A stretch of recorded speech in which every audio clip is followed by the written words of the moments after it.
Yes.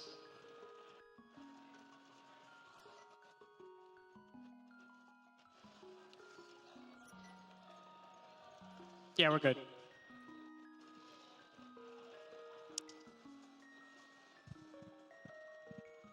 Yeah, that's my voice. Yeah, no, it's fine. All right, well, here it is. Elminster, The Legend of Zelda: A Link to the Past inverted randomizer. So do you want to just give us a quick rundown of what an inverted randomizer is? And on your mark, we're going to get going. Okay, so inverted is a new mode for the randomizer that was released recently with the new version 30 release. And what it does is it flips the dark world and the light world interactions. So Link starts in the dark world, which means that the enemies at the start of the game do a ton of damage, and everything that's affected between the worlds. So like the mirror, the flute, those are flipped. So the mirror takes you from light world to dark world instead, and the flute only flies you around in the dark world. And Ganon's tower is in the light world. Ganon's in the light world as well, and the location he ends up in is pretty funny. So we'll see that at the end of the run. Also, expert mode, which we hit the donation milestone for. It removes a lot of the kind of safety helpful upgrades. So the maximum sword I'll be able to get is the level 2 sword, the Master Sword, which means I'll have to fight Ganon using spin attacks only. There will be no mail upgrades, and potions will only heal for 1 heart or a quarter magic. And what else? Maximum 9 hearts, I think. So yeah, let's get going. All right. Well, on your mark, we're ready to go. All right. 3, 2, 1, go. All right. Oh, bottle. Okay. So I like to start at Link's house, get the item, and then save and quit back to the Dark Chapel. The Dark Chapel is the name that was given to a place that the sanctuary was, but in the Dark World instead. There's no item in there, unfortunately. So the start of Inverted is really difficult because like most of these enemies are going to do at least 2 hearts of damage to me if I walk into them. There's also much fewer item spots I can check at the start here. So it's a lot more difficult to get bombs and arrows, bombs, rupees, and starting weapon. So the play that I like to do personally is take this hole into Skullwoods and get these 2 guaranteed bomb pots. So now I have bombs. And check some stuff in here. Okay, so that's a compass. That doesn't really help me out too much.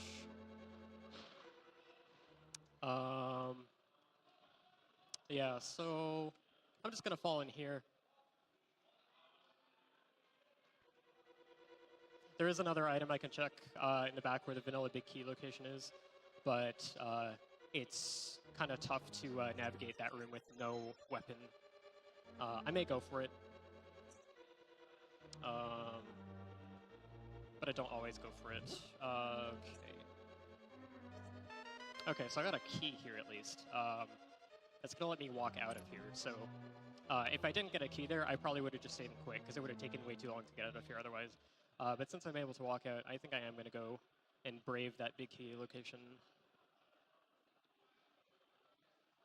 So A Link to the Past randomizer, if you're not familiar from having seen it before, the kind of goal of it is dependents and crystals are swapped between all their dungeons randomly. So you can look at the map to see which ends up where, and you need the 7 crystals to open Ganon's tower. Dependents are not necessary to beat the game necessarily. They are required to pull the item from the Master Sword pedestal, but that is a random item, and it is only required around 3% of the time.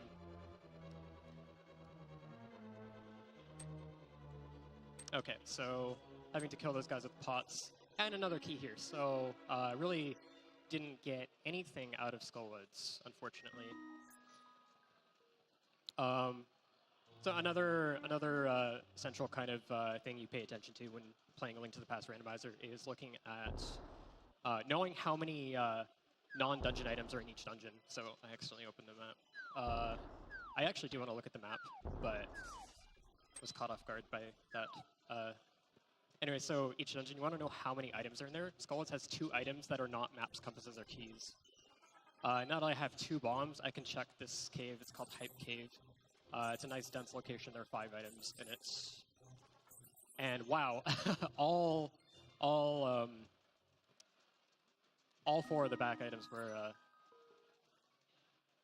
red rupees. That's pretty funny. I believe there are 28 red rupees in the item pool. So it's the most common item.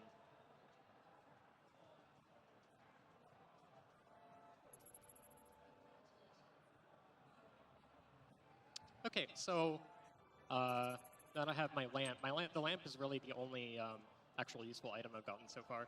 But I do have 80 rupees, which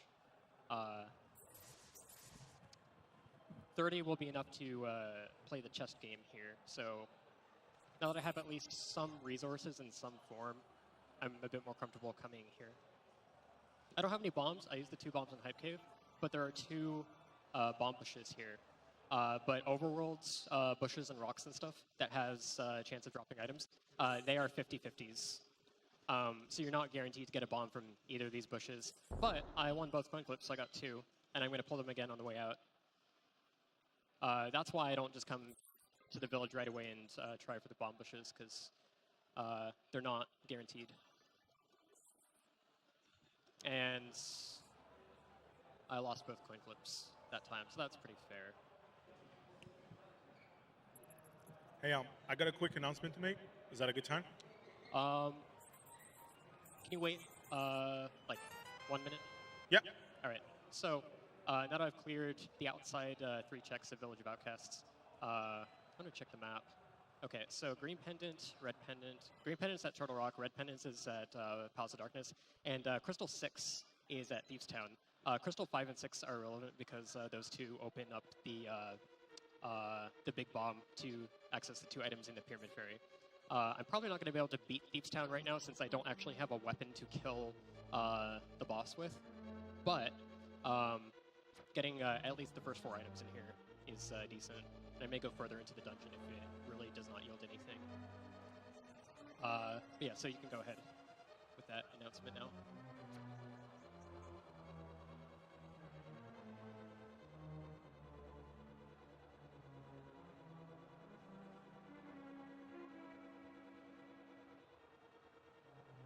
You guys can go ahead with the announcement if you didn't hear me. Oh, thank you, Elminster.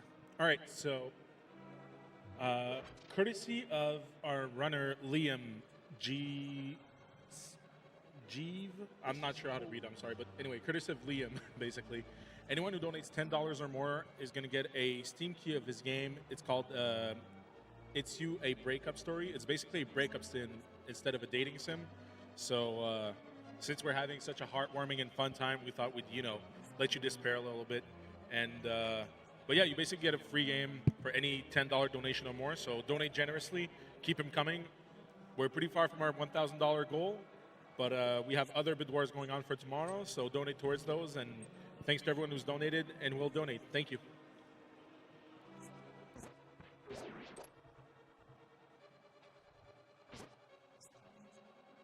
I'm going to say I personally don't need a breakup sim. I have enough of that in real life, but more power to you.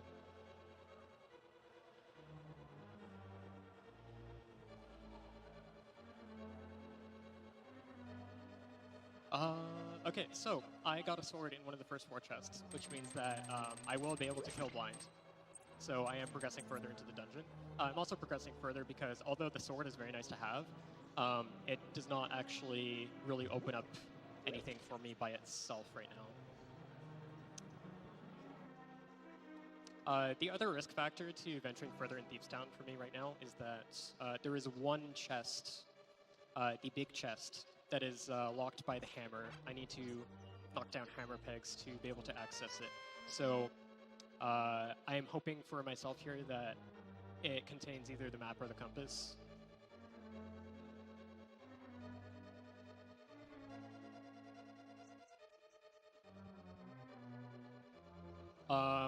Okay, now is not a great time. I'll let you know in a little bit.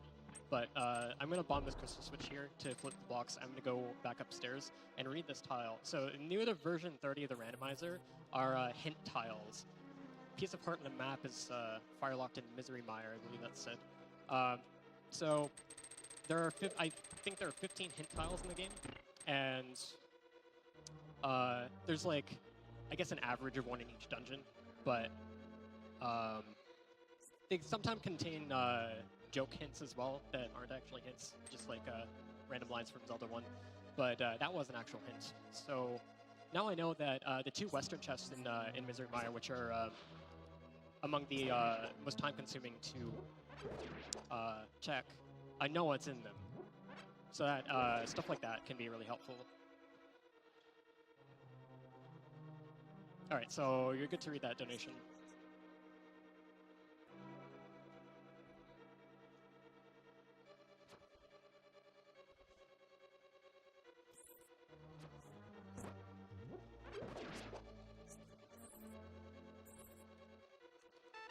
Oh, Power Glove.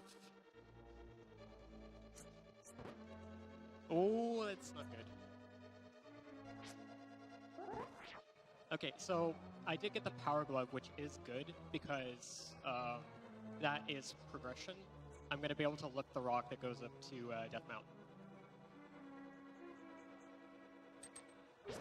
So I may die here. Very, very yeah, okay, I'm dead. I didn't even get to go into the boss fight.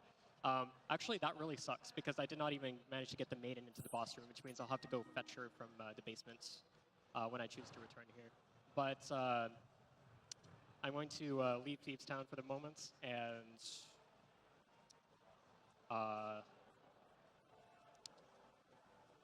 maybe come back and beat it when I have some more items. It is possible that required progression is on the boss drop from Blind, too. So I may have to come back quite soon if I'm unlucky. But all right, these birds do 3 hearts of damage. They do not mess around. Yeah, you don't want to get hit by them. They kind of ruffle your feathers.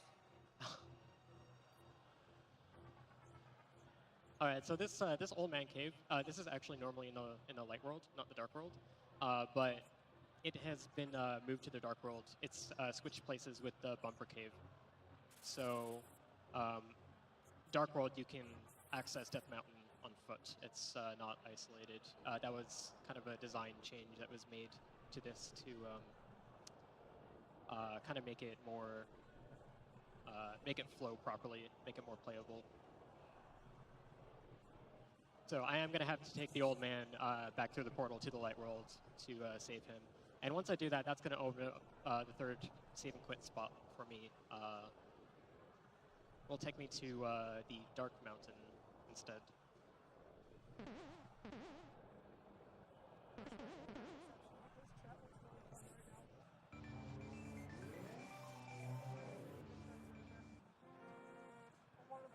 Oh, and you need the Moon Pearl to not be Bunny in the light worlds.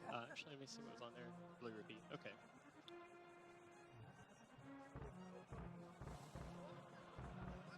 Oh, the Moon Pearl. Speaking of, awesome. That's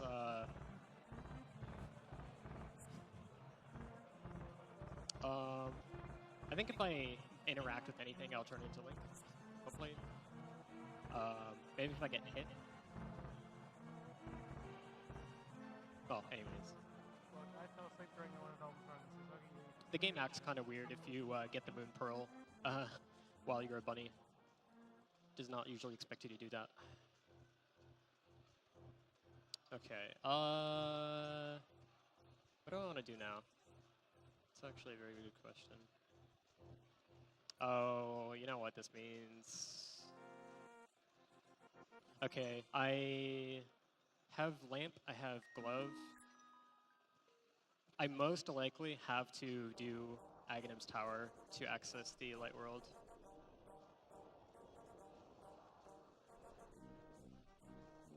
Normally, Aghanim's Tower is in the light world, but it's been moved to the dark world. It's swapped places with Ganon's Tower, actually.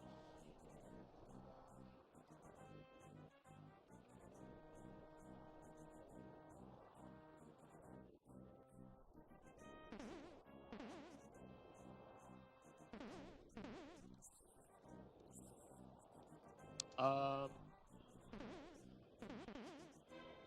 yeah, so I'll be spending probably the next 5 or so minutes climbing Aghanim's tower to gain Light World access. So yeah, you can feel free to announce whatever.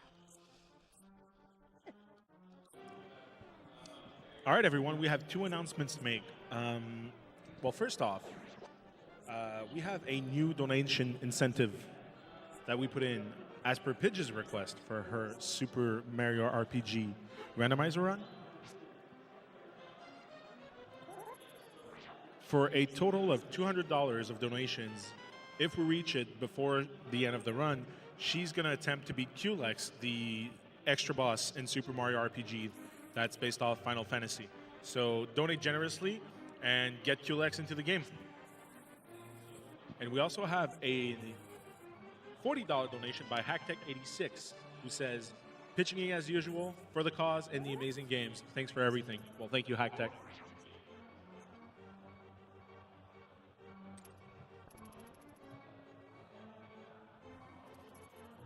I'd like to direct everyone's attention to my bomb and arrow count right now.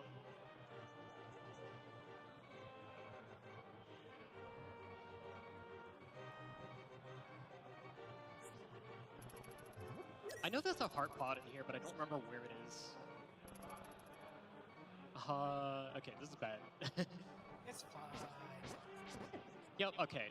That room is a bit problematic because there's an archer off screen and I wasn't sure if I was in his line of sight or not. Alright, so let's maybe try and not die to the ball and chain guards this time. Nice ball count. That's much better.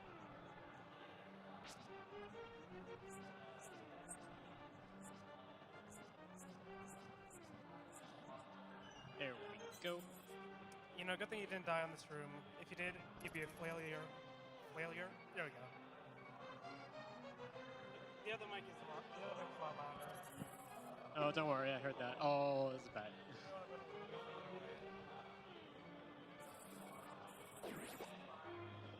I already have the key, so what am I doing here?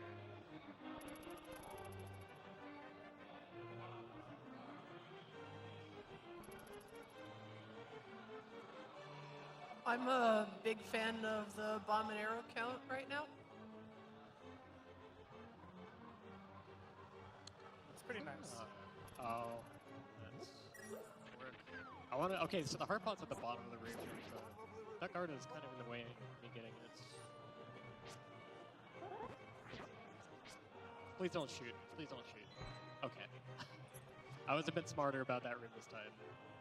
Okay, so there is a hint tile on the 5th floor as well, so let's see what it says. A unique item is in plain sight. Okay, so that means, please don't shoot.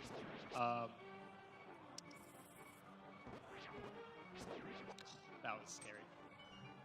So that means that, well, a unique item is in a spot out in the open, not inside a chest. I'm really scared right now. These guys do a full heart of damage. They're pretty dicey. Even if I didn't have half a heart, I'd be in a tough spot right now. Oh, I got terrible RNG from this card. He either like starts off the room walking north-south or east-west. Okay.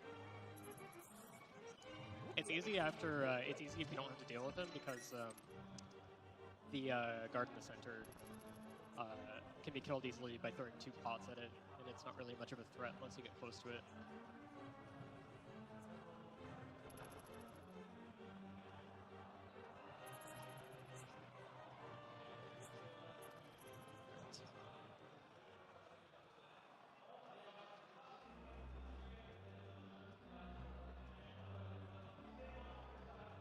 Okay, so as far as dungeons I have to beat go, I think Turtle Rock was green pendant and Palace of Darkness was red pendant. So I mean those 2 dungeons, along with whichever blue pendant dungeon is in the light world, those dungeons I don't necessarily have to beat the game. So Ice Rod being solely required for Trinex at the end of Turtle Rock, since I might not have to beat Turtle Rock. I might not have to find the Ice Rod, which is very, very ice thing to have.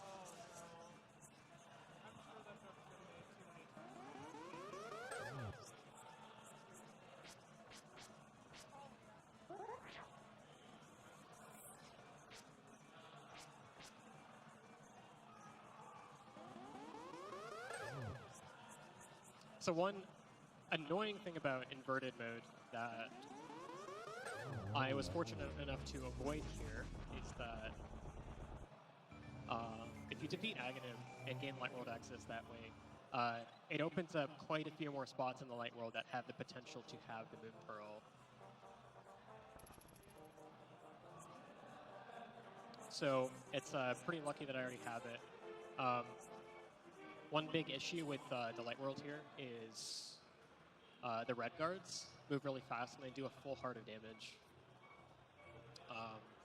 So if you're in the Light World as a bunny, you have to do a lot of dodging of those red guards, and the bunny walks slower than Link does.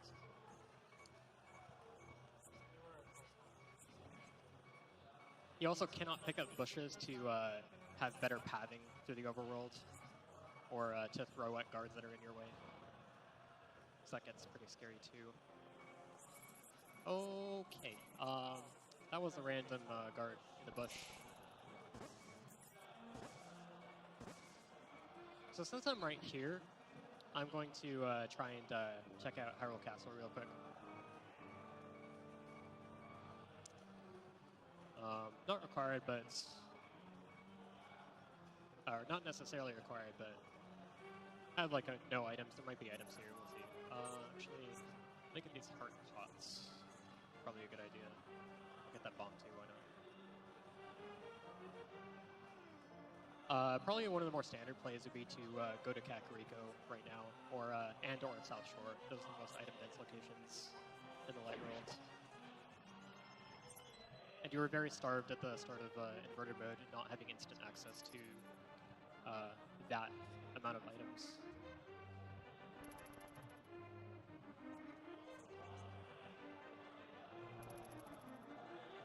So the front of the castle here has, well, the basement here has 3 items. The sewers has, at least the Dark Cross room in the sewers has another item.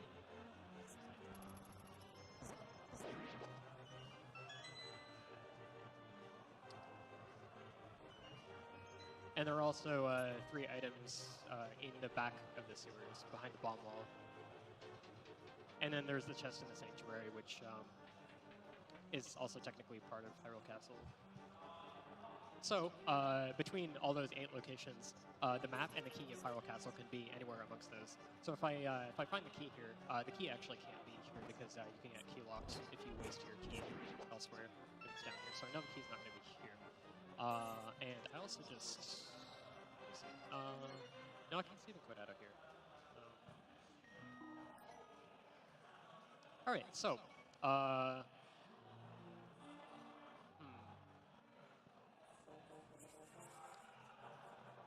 did find the map.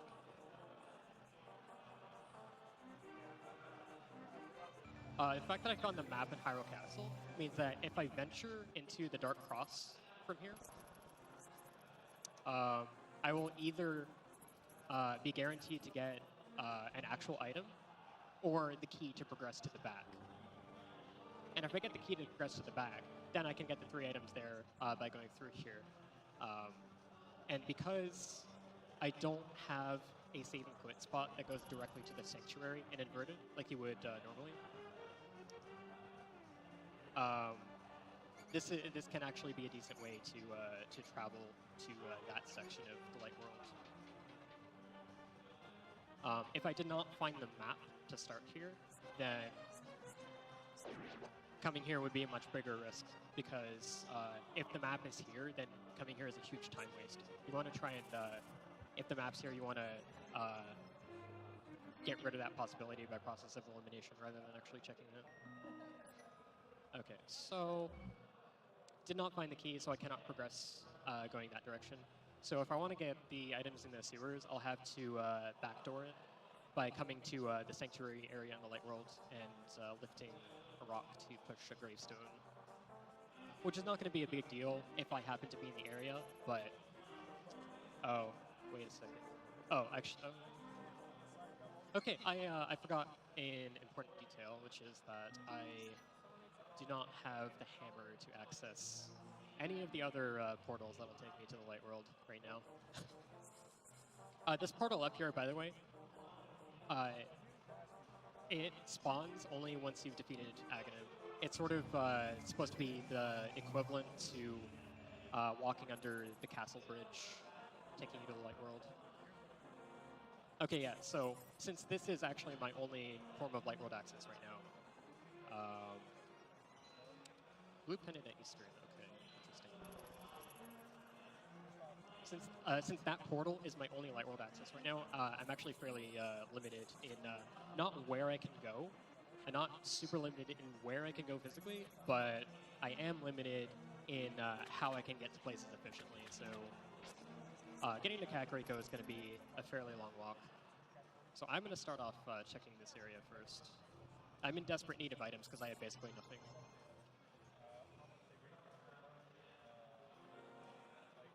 I did find the Ether Medallion in Hyrule Castle. So the medallions, their use comes in... this is a general randomizer thing, but their use comes in the dungeons Misery Mire and Turtle Rock.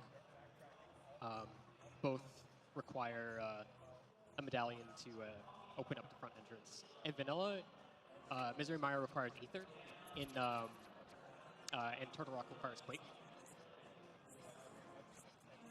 Oh, better not die here. In a randomizer, the medallion requirements for those are actually randomized. The other medallion, Bombos, can be useful for progressing in Ice Palace because it lets you kill the Freezors to get past the first room if you do not have the fire rod. So that's kind of a static medallion, quote-unquote, soft requirements. Please don't die. But Ether and Quake are kind of more random whether they're useful or not. So like with no knowledge at all, in a vacuum, Bombos is the one that you most want to find. Looks like we've got a money cave over... Okay, that's good. That's my second sword. I will not find any more sword upgrades.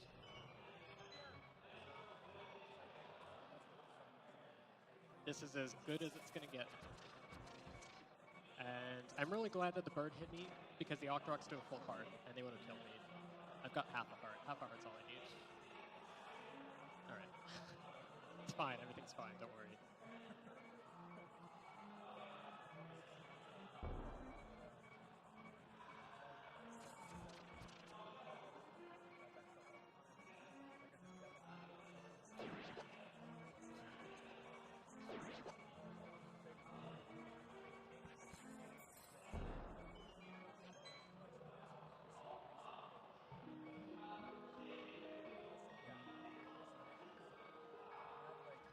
Oh, that's a really good find.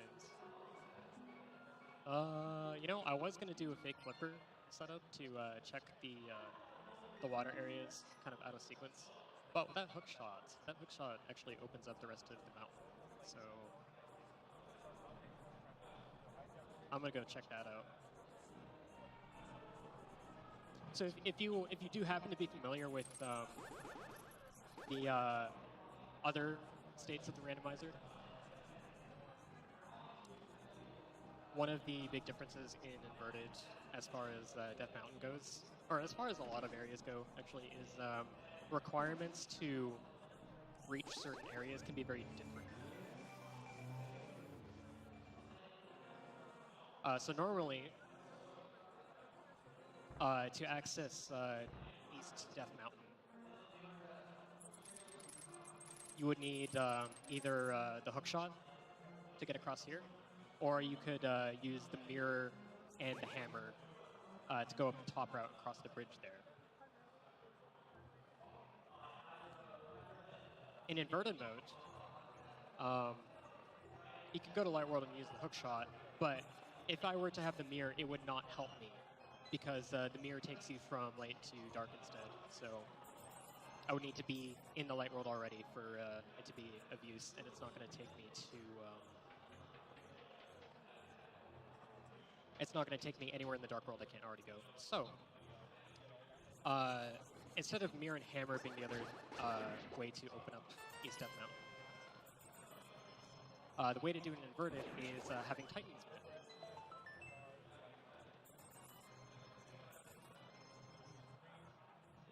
And with the changes made in inverted mode, the world is actually, it ends up structured so that Titan's Mitt ends up being required for,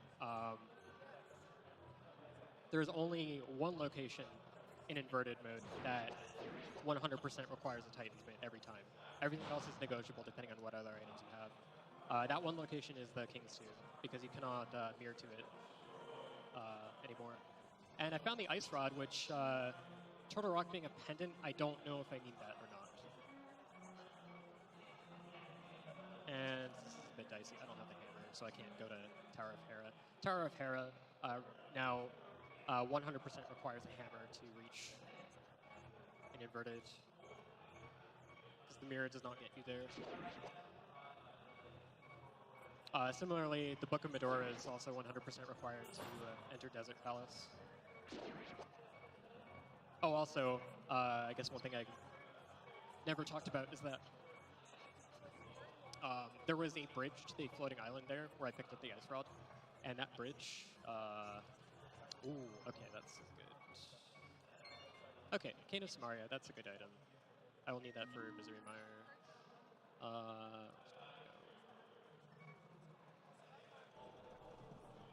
I'm still going to keep following the hookshot, so I'm going to walk over to where Hookshot Cave is here in the Dark World, try and survive the Lionels.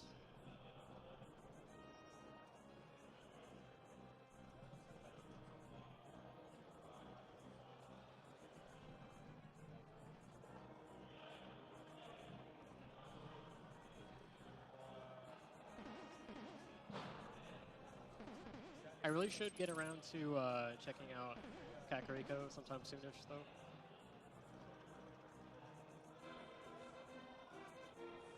All right, so the Lionel Bridge. Okay. This is a tough one in inverted. The logic of the randomizer can require you to cross this bridge with no equipment. So 3 hearts and no way to kill the Lionels. I actually can't kill them. I have a sword. I have the Master Sword in specific. You need at least Master Sword to kill them. But you need Master Sword spins to be able to hit them, and that's not the most ideal. I may actually try it this time. We'll see. But if I did not have that, I may still be expected by the randomizer to cross this bridge, and that requires taking a fireball and using invincibility frames to get through. The fireball does 2 hearts, while the Lionel's body does 4.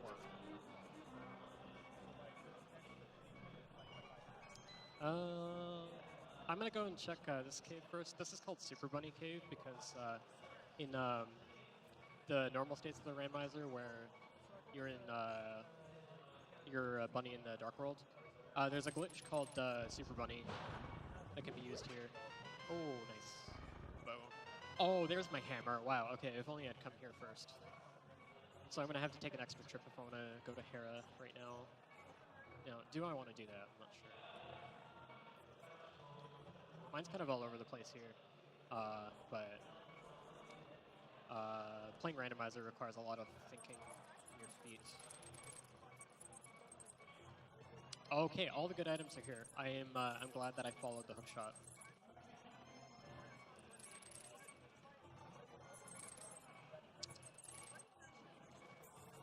All right, well, I'm gonna die as I walk off here. Where do I want to go given that information? I feel like I still want to do Hera. Yeah, I'm still gonna do Hera.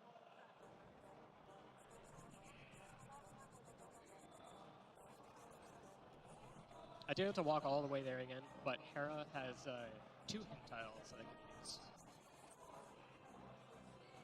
So now that I have both hookshot and boots, there's a glitch that I can do with them called super speed. You can actually do super speed with only, where am I going? I need to be in the light world. I'm dead. Okay, whatever. Going back to the light world. Yeah, the whole point was I needed to be in the light, in the dark world. No, in the light. Don't listen to me, I don't know what I'm talking about. Anyways. Super speed.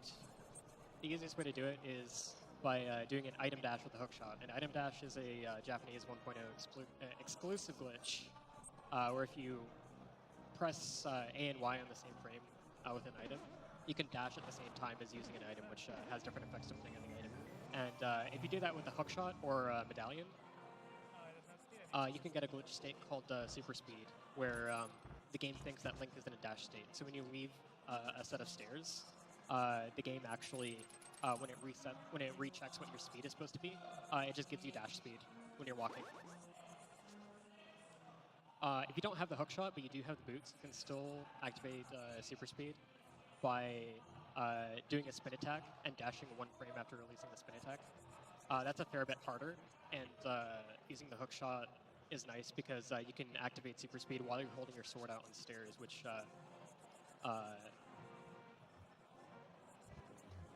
lets you do hookshot climb, which allows you to speed up your movement on stairs too.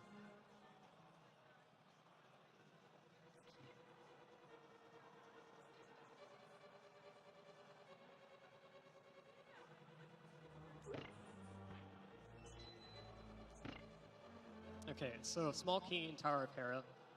It's not what people prefer to see, usually. It kind of depends, but seeing the small key here, oh, the lamp held by someone friendly, okay. The lamp, okay, so someone friendly, that hint tells me that the lamp was on an NPC that gives you the item directly. And the lamp was given by the thief in the hype cave. So there's no logic to where the hints are. And it's pretty much random, either what location they're hinting at or what item they're hinting at. And it can be nondescript about the item too. Like we saw a unique item in plain sight earlier, and still not really sure what that was. Actually, that could have been the ice rod. That could have been the ice rod. It was sitting there on the floating island. But yeah, so the hints that were introduced in V30, they add a new dimension of routing and like decision making. Some people don't like them. It does mess with the meta quite a bit, so I can understand. But I do find it interesting. Actually, I have sword beams, so I can just hit this crystal switch. And I messed that up. What I was trying to do there was get the pegs to raise while I was inside them. If you do that, it will just keep giving you invincibility frames. So you can just sit there in the tower and do nothing. Well, it's expert. I have 3 hearts, so might as well death warp. It's much nicer to have the mirror in situations like this, so you can get back to the front of the dungeon quicker. Sometimes, this applies a lot more on normal difficulty seeds, which has the vanilla item pool, more or less. But oftentimes you'll end up having like blue or red mail, and it'll take forever to death warp if you have like 13 hearts or something.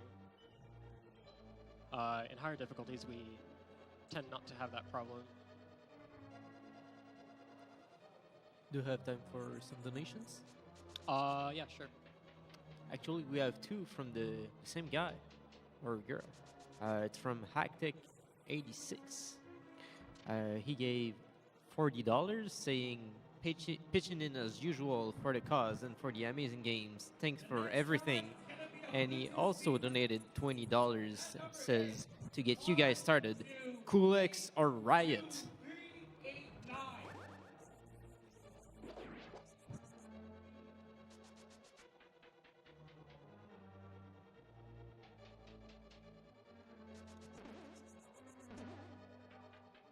Okay, so I think the only item I found in here so far was the piece of heart. There are 2 items in Tower of Hera. They're not dungeon items, so I'm expecting one more to be on Moldworm.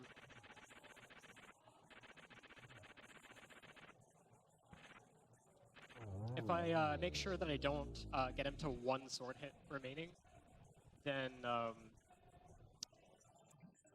Moldorm does not go into his enrage phase where he speeds up. So if you have something stronger than Fighter Sword, that really helps.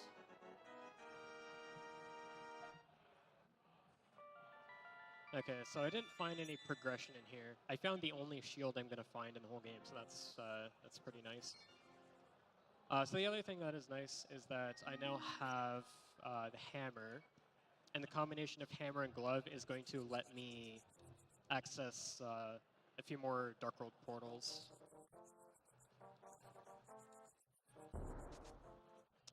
So I'm going to be able to access the portal over here and not have to walk along Link to Kakariko from the castle itself. Boots are also really nice to have, of course, because they speed up your movement if you use them properly.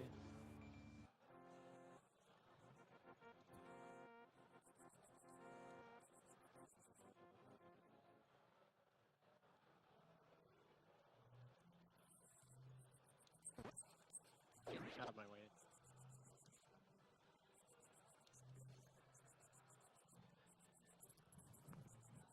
I tried to donate $1 to fix the 68, but that was Nice. All right.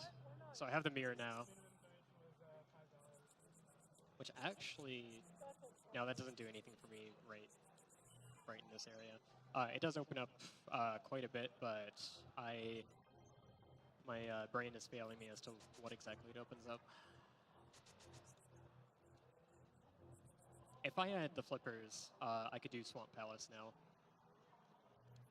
That's the one item that's still holding out on me for Swamp Palace.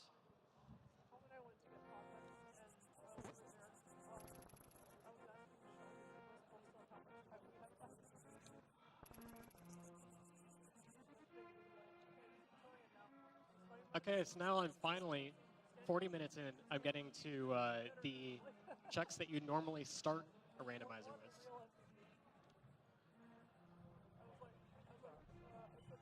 Actually, the mirror would probably help here. Maybe not. Oh, it kind of does. I actually don't know if it's worth equipping mirror for here. You just so rarely have it this early. Quote unquote early.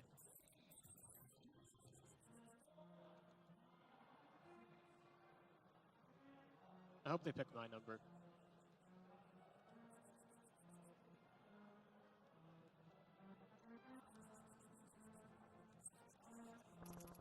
That was not a smart decision. Using a sword beam will instantly alert all the guards on screen. Finally, I have a 4th heart. Thank you. Praise be. It would have been funny if I got a bee in a bottle right after I said that. Okay, Fire Rod. Okay, now we're starting to get somewhere. I think I can actually do all of Turtle Rock right now, which is a bit concerning. Normally I'd be all for it, but Turtle Rock is a pendant, so it could be bait. I do also have the bow, so the fact I have the bow is super good because actually both of the dungeons that require the bow to beat are pendant dungeons. So that means that I would not have to have the bow to get all the crystals to go to Ganon's Tower, but the bow is required to ascend Ganon's Tower. So if Eastern and Dark Palace are both pendants, you can end up on a wild goose chase with the bow. You can end up getting Ganon's Tower access and still not being able to beat the game. The bow could be in Ganon's Tower in that case. So kind of a lucky break for me that I don't have to search for that bow. That was a scary possibility, though.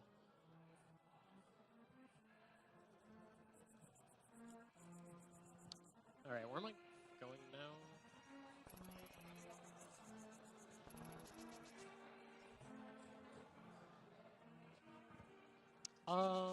Might as well grab this. I probably am not going to need the 300 rupees at this rate.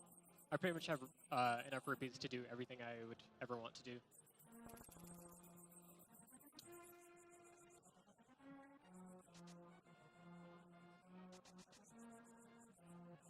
Oh no, the mushroom.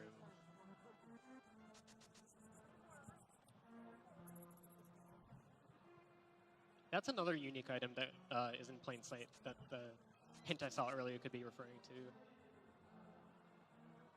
A unique item is in plain sight is actually one of the most vague combinations of metadata for hints that you can get.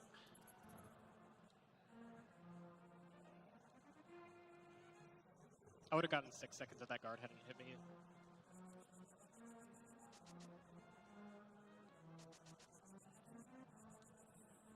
Wow. Okay, that was a pixel perfect bush bonk. If you're perfectly aligned in the center of two tiles, when you're dashing at a bush, you will bonk it instead of dashing through it. So that was a pixel perfect time waste right there. That third bottle of blue potion is nice to have. I don't know why I'm going here. I can't actually do anything here. Oh, actually. Mirror to Dark Worlds. I have not done these checks yet, so this is actually a great opportunity to do these checks. I meant to do this. I was just thinking about this like 30 seconds ago and it just slipped my mind.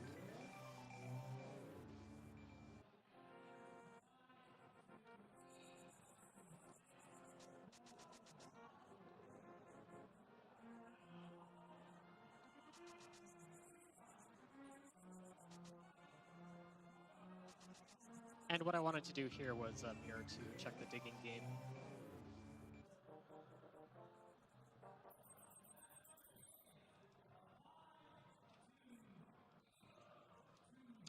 Please stop doing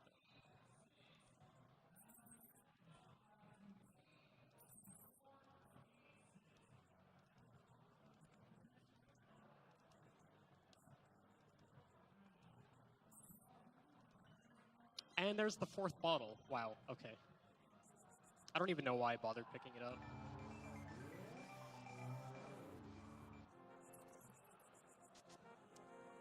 Not finding much of anything here. One concerning thing for me right now is that I believe all the dungeons I'm able to beat right now. Actually, you know what? Let's do Thieves Town. I think there's still an item in it.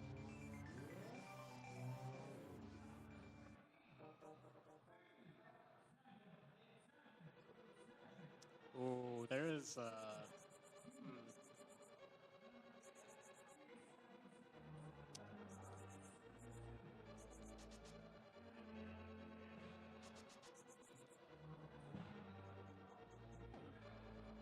the fact that I died carrying the maiden before getting to the boss room means I have to go to the basement again to pick her up instead of just being able to go right back to the boss room.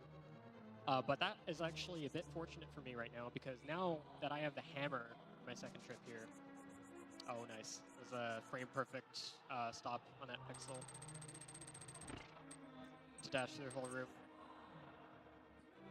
That's known as the God Pixel.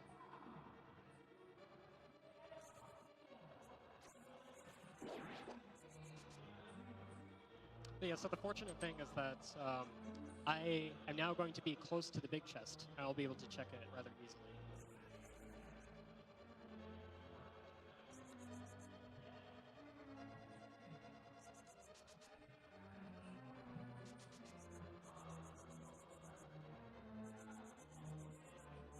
One thing that's usually a really big concern if you're doing Thieves Town without the hammer is the possibility of isolating this chest. If you're not able to check it on your pass through the dungeon, then you could be leaving an item in here. So it was nice that I found a blue ruby. It was nice that there was just a blue ruby there, I guess. Sort of nice, because if I had left it, it wouldn't have been required progression for anything. But it was an item. It was one of the 4 items that are in Thieves Town. It was not a dungeon item. So had I successfully completed the dungeon earlier, I would have gotten the compass from blinds. And I would have known that there was a missing item in that chest, and I would have not have known what it was. So it would have been in the back of my mind, and I may have chosen to enter Thieves Town an additional time later to check it to make sure that it wasn't something I needed.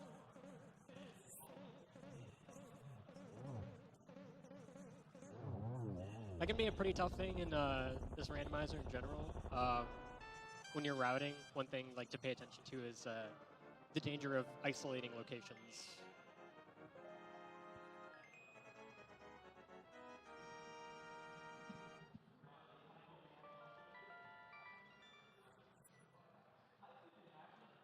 So if you clear an area such that, hold on here. It's actually a, you know what? I don't like this at all. I'm just gonna go to Turtle Rock.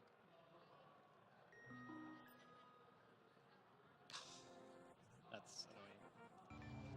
Hey, I can check the pyramid item now.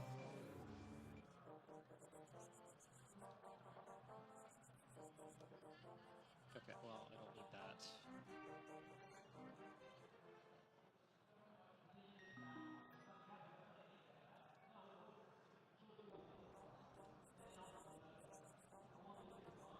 But yeah, one thing to pay attention to is isolating item checks. If you're going through an area for the first time and you're able to kind of clear out everything except for one location, and you strand that location there, it just becomes very... where did I want to go? Yeah, I want to go through the front, I guess. Actually, I don't know. No, hold on. All right.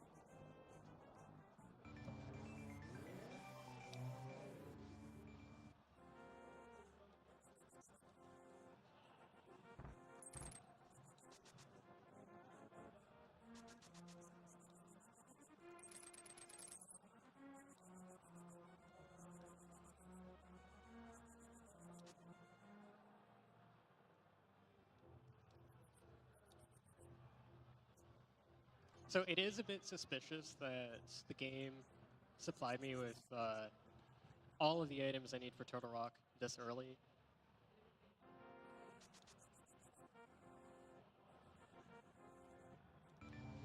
So that may be an indication that there's something I need from here, especially the Ice Rod, like especially it being a pendant and being able to complete this dungeon. There may actually... Oh, nice. Yeah, so I guess I should talk about entering Turtle Rock. I mentioned the medallion requirement earlier. The medallion requirements for Turtle Rock in inverted mode is rarely actually relevant in any way, because you can jump down to these ledges in the light world and then mirror to the dark world. And I should pay more attention when I'm here so I don't just get instantly bodied by the laser. That's better.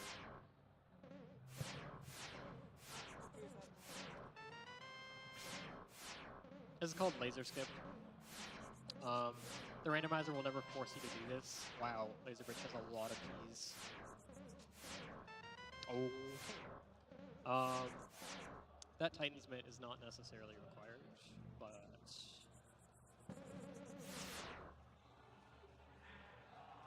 it is nice for getting around. Titan's Mitt is always required in standard or open modes, but it's actually very frequently skippable in inverted, so finding it isn't as hype as it usually is. I'm gonna be careful here. Wow, I found all 4 Turtle Rock keys, and I don't know why I'm playing at a bomb. I have boots to bonk this with.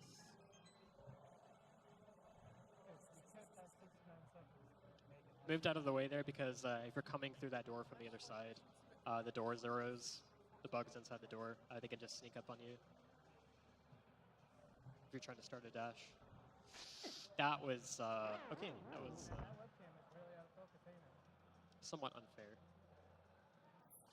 Okay, well I checked Crystal Roller room, so I'm just gonna leave and jump in from a different entrance. Unless that Titan's Mitt is progression now. No, well Titan's Mitt doesn't open up any dungeons for me. If I found the flippers, that would be really nice because I could do Swamp Palace. But yeah, so right now is not the greatest situation to be in if you're racing a randomizer. Basically, I have a choice between doing 3 pendant dungeons. I can pretty equally complete each of them. but which one do I want to go? Go Mimic Cave. I can equally complete any of them at this point. Of course, you don't want to do a dependent dungeon if it's not required, so you kind of have to either guess, hope you get lucky, or try and read the way the items are placed in the sea to allow you to beat it, to see if it's likely that you need to go there or not. So these two caves here, Mimic Cave and Spiral Cave, they are a little bit problematic and inverted because when you jump down this ledge, you can only jump to one of them, and then mirror into Turtle Rock from there. So you're kind of isolating the other one, like I was talking about earlier, in terms of you're just lowering the efficiency of ever going back to that location.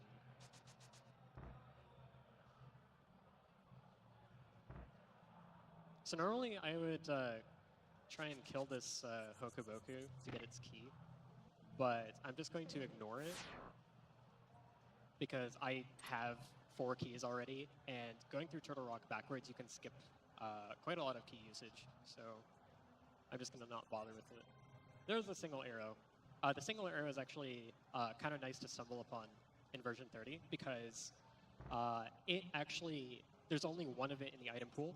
So as far as the hint tiles go, the single arrow counts as a unique item. So if you see a unique item is hinted at somewhere, it's like, oh, maybe I should go there. There's probably something good there. And it's like, oh, tralala, it's a single arrow. So now that the single arrow is out of the out of the item pool, I don't have to worry about getting trolled by a hint as much. Oh god, chomps. Okay. I'm gonna skip this key too.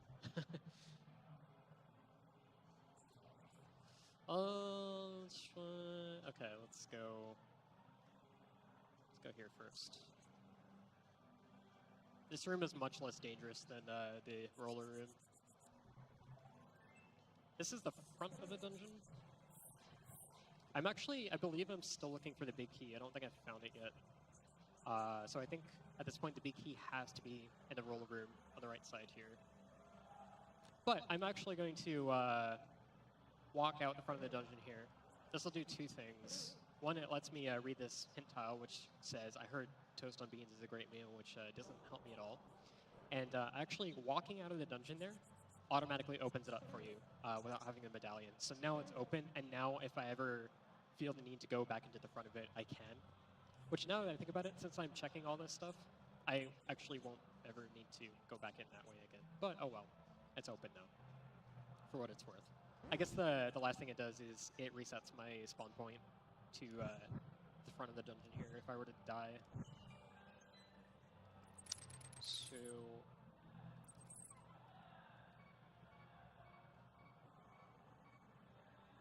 it won't be nearly as punishing if I were to die in this room.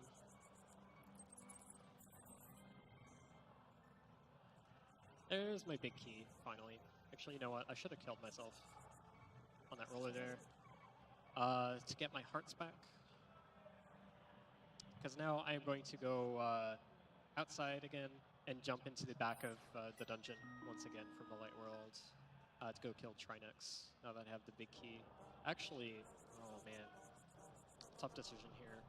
There's also a big chest available still. Okay, so since I had Titan's Mitt, I can go here and jump or climb the tail on Turtle Rock and get that Titan's Mitt portal there. It's a bit like changed kind of the layout of how the portals work there, but it was you know what, let's go through Spiral. No, I already went through Spiral Cave. I'm being kind of a dummy right now. I'm pretty sure, yeah, I already went through Spiral Cave on my first trip, so brain for it. That's okay, I'll just check the big chest here since I was going to isolate that. So it did have an item. No, okay. I was thinking, hey, I should just go through to the end of the dungeon from here, but that requires me using a key, and I don't want to use my last key. I think this might spawn me inside the wall, actually. No, we're good, we're good. Okay, yeah, so I Did not jump off the correct ledge there, but that's okay. I'm just going to go through this cave. This is called Fairy Ascension Cave. It's most often seen in Entrance Randomizer, but it does have a fringe use, letting you get back up to the mirror point, to the laser bridge.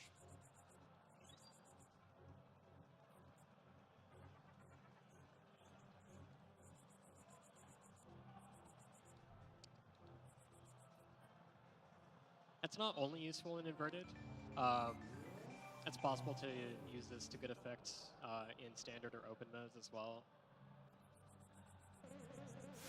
If you search Turtle Rock, say for the Fire Rod or Ice Rod, you get to Laser Bridge, you check all the chests, and you still don't find it. You can walk out of there, leave a mirror portal there,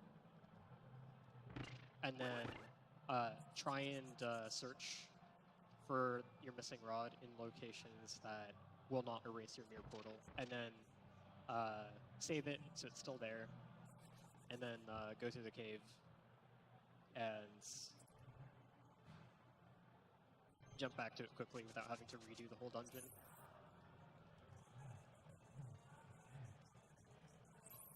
So, being expert mode, I do not have Tempered Sword. And if you don't have Tempered Sword, okay, that's scary. This is really dicey. Should probably not talk while I'm doing this. Okay, cool. It was quite fortunate that I hit a spike there instead of Trinex, because Trinex's head would have done 4 hearts and killed me.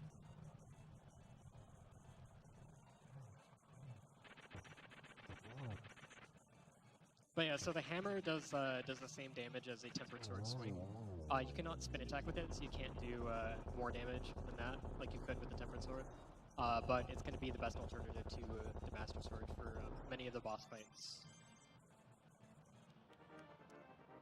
So the green pendant, in particular, is special out of the 3 pendants because it opens up the item that Sahasrara gives you. So I did not really find anything great within the overall dungeon here itself. But I do have that green pendant now, so I can turn it in for whatever item is on him.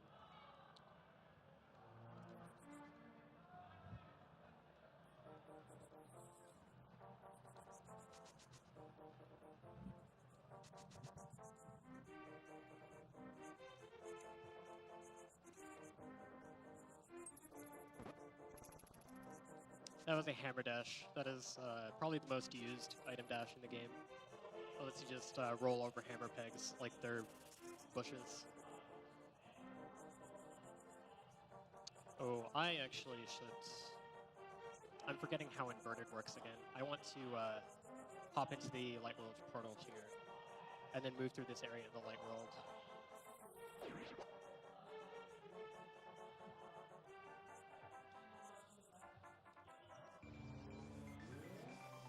And then mirror from there as needed, so I don't have to walk over this thing twice. Also, Sahasrara's hut is here, which I have not been to yet.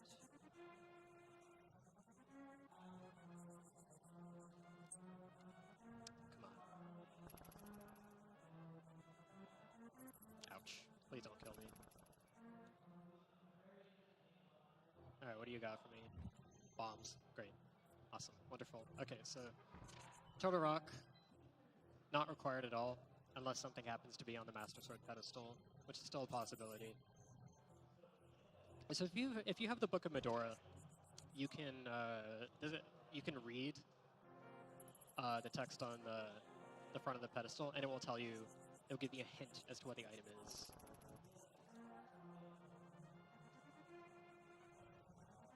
And most of the time, obviously, it's nothing. It's like couch cash, whatever.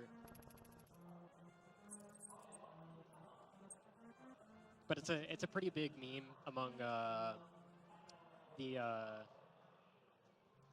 viewers of the tournament scene. They're always hyped to see a pedestal required seed. Just because of how rare it is, and because it being required, and maybe one runner having to make the decision on betting on it being required or not really shakes things up because it requires you to beat all 3 pendant dungeons, when otherwise would not be required.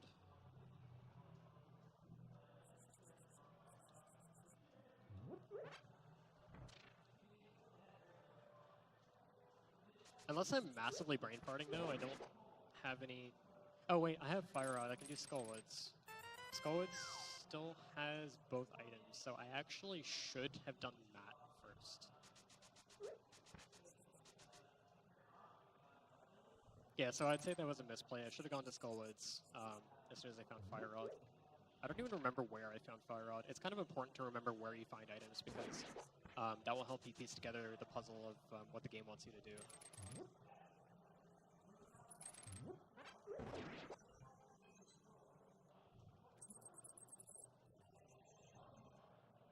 But the nice thing about diving dungeons is that you get more hints from it. They may or may not be joke hints. Some cash requires a big red bomb. Okay, so that is... I don't like that hint, honestly. Come on, get the hook dash, please. Okay, whatever.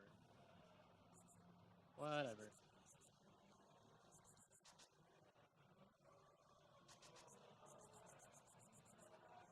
So I don't like that hint because the hint Big Red Bomb refers to the Pyramid Fairy, which I mentioned requires crystals 5 and 6.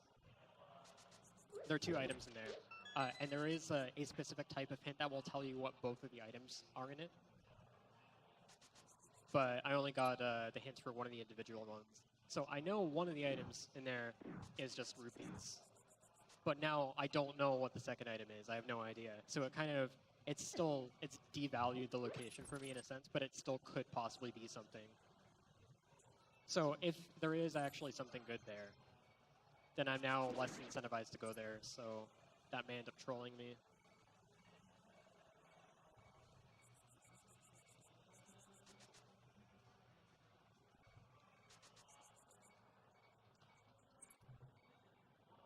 I could jump down there and go get some fairies, but I think I'll be okay.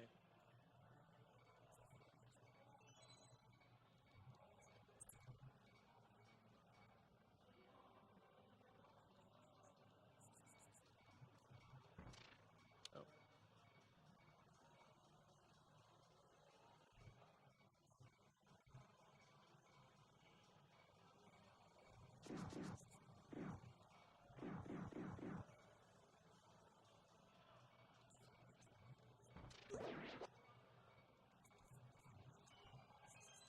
I completely missed that art. Wow.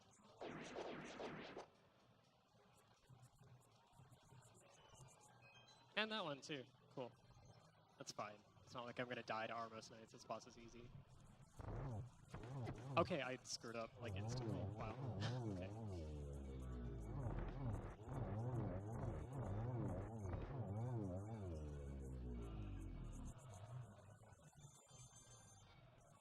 Imagine running expert difficulty and screwing up the easiest boss fight in the game.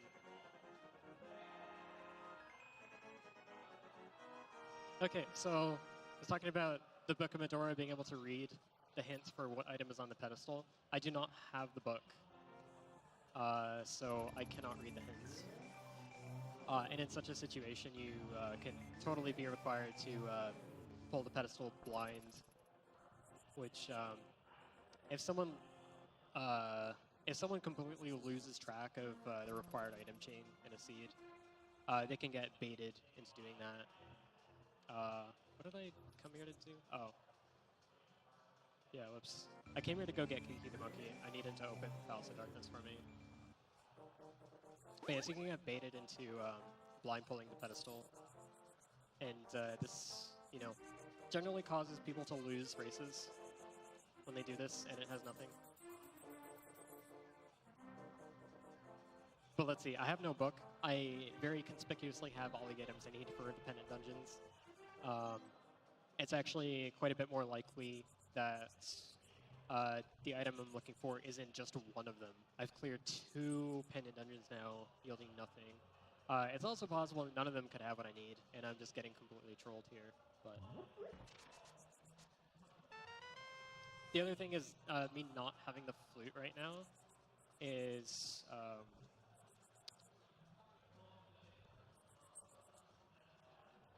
not the greatest position to be in. If I had the flute, I may make different decisions because I'd be able to warp around the world pretty much at will. A unique item in this Palace Big Keys in Western US. Okay. That's a good hint. Well, might be a good hint. I don't know. Now I know for sure that there is a unique item in the west wing of Swamp Palace.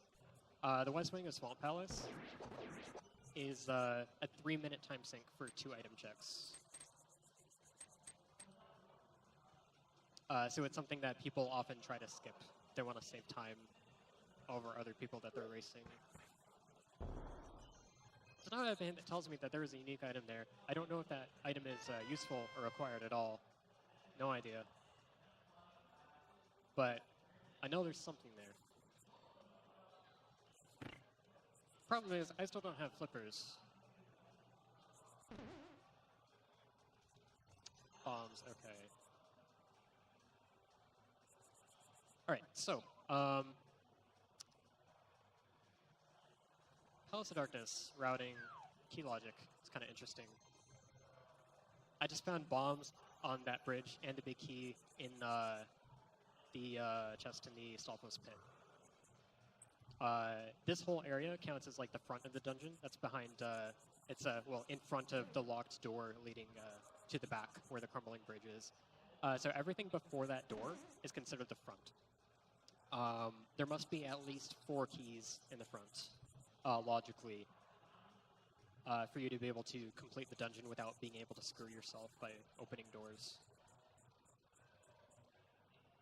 So, that being the case, oh, there are my flippers. Okay, now I can go get that unique item in Swamp. And I can also beat it, which is nice.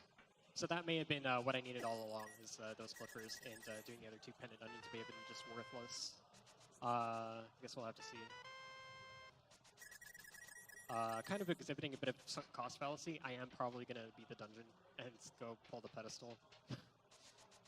If only just for the memes. But yeah, so seeing 2 items that were not keys in the front of Palace of Darkness means that everything else has to be a key. There doesn't have to be 4 keys there. There can be 5. There can be 5 instead, which you can get kind of trolled by doing that. You can get trolled into checking that central island, which is the vanilla big key location. You can get trolled into checking that, thinking, oh, this could be the big key still, and it's actually still a key for a key. But not much you can do about that. It's fairly rare that the front of pod has 5 keys instead of 4, but it can happen. Okay, so I have all of map, compass, and big key. So that means Helmosaur has an item. And blah blah blah, sunk cost fallacy, and I don't have the flute to get back here quickly. And a lot of other situations, I would skip fighting Helmosaur, even knowing it had an item. But given that I've already done the other 2 pendant dungeons and gotten nothing from them, and the fact that I don't have the flute to get back here quicker, I'm just going to do it. Right. If nothing else, I'm sure I'll make chat happy by pulling the pedestal. Which actually, if it is required, then I accidentally will have routed this nicely by not completing Skullwoods until I'm ready to pull the pedestal. That is a good strategy, holding off on Skullwoods until you're ready to pull the pedestal. That's a good strategy, because you can mirror from there to the pedestal, because it's in the same location. So that's a good strat if you have read the pedestal hint and you know there's a required item there. I did that in a tournament match yesterday. Excuse me. Like, okay, the biggest thing that sticks out here for me is the Ice Rod. The Ice Rod didn't have to be available. It could have been available randomly, but it also could have been available for a purpose. I don't know. But your items to complete your pendant dungeons can be in Ganon's Tower. And if that is the case, then obviously getting that pendant is not required to beat the game. So the fact that Ice Rod is available outside of Ganon's Tower maybe could mean that I needed to do that, but you know, nothing's a guarantee in randomizer.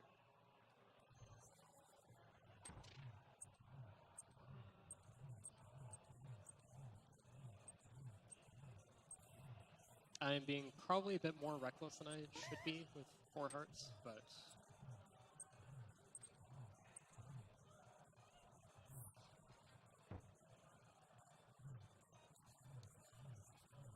alright. And I got the super bonk. I have no idea why that bonk happens. Sometimes if you bonk off the back of the room after beating Helmasaur, it sends you flying all the way to the back. I have no idea why that happens, but it looks cool, so I always try to do it. I have no idea if it had anything to do with the spike interaction. I don't think it does, actually, because I did it in a ROM hack once, and it didn't have spikes at the back of the room, and it still worked.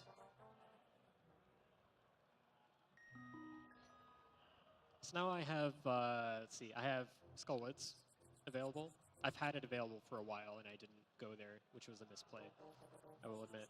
I do have Swamp available as well, and I know there's a unique item in left side Swamp. The unique item could be something useless, like a boomerang or the bug net. Still, I know it's not the single arrow, at least. I did find that already, but still could be other not useful things. But now that I have all 3 pendants, because I was enough of a sucker to end up doing all of the pendant dungeons, I might as well just do Skullwoods right now and then mirror to the pedestal. The pedestal is going to take very little extra time for me to get at this point, now that I've already done all the things that are needed for it.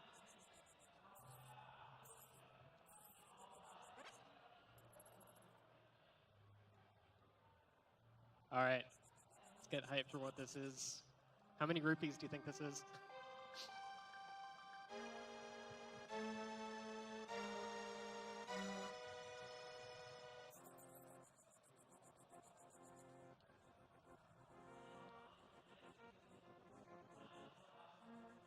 Alright, if you guess 20 rupees, then you get to be featured on our guessing game leaderboard, which isn't actually a thing, and I'm just referencing bad memes, but whatever.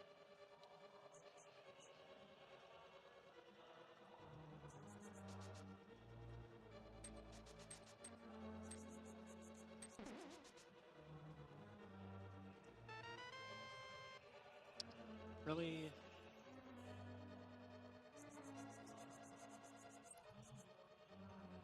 I know there's still 2 items in Skullwoods.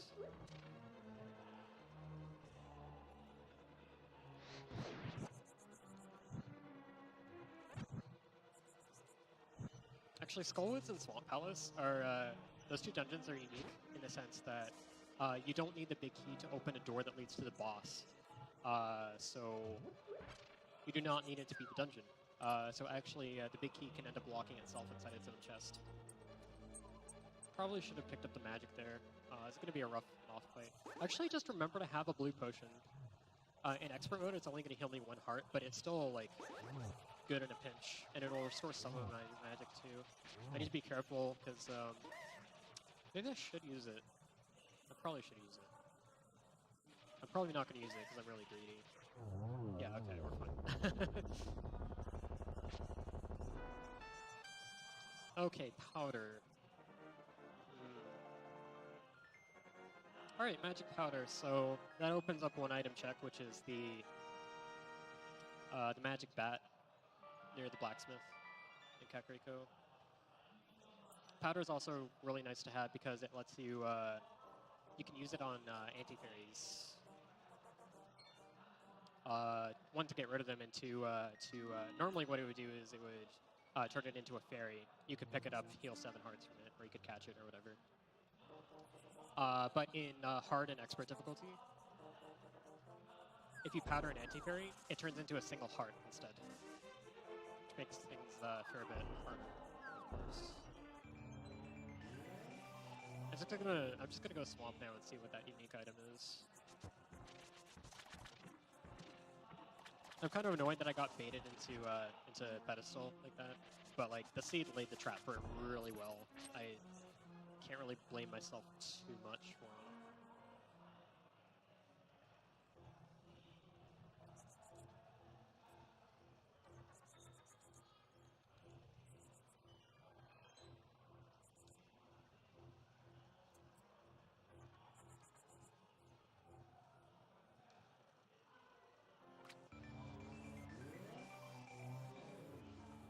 Actually, what do I still need?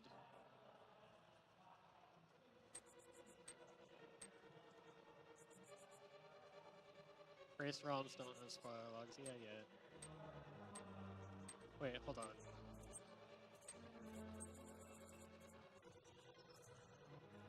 Am I? Hold on. Oh, I think I'm actually in go mode. I didn't realize. I think Flippers is my go mode.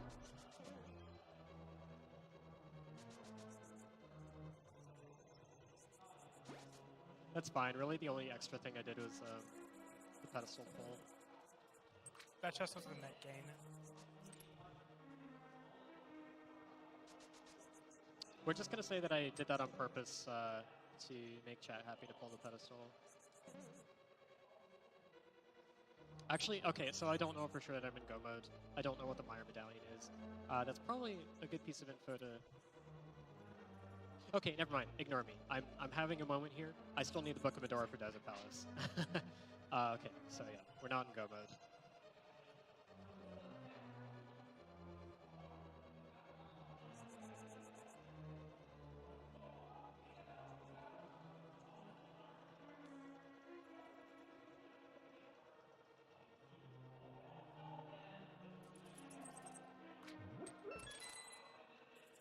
So, you know, if this unique item in Lakeside Swamp is the book,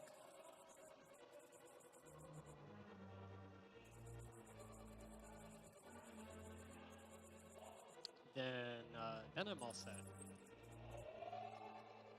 But I'm not expecting it to be the book.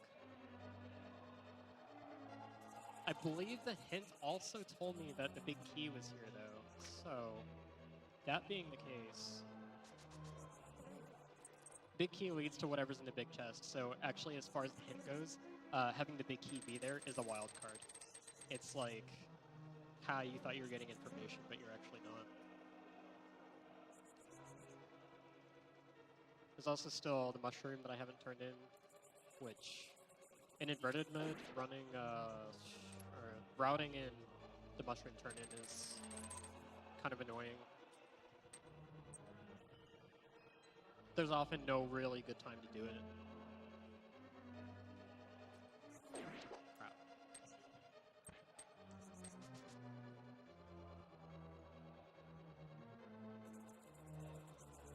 Because if you were to have a flute to spot 2, that would... the flute only works in the Dark World, assuming you even have it, so...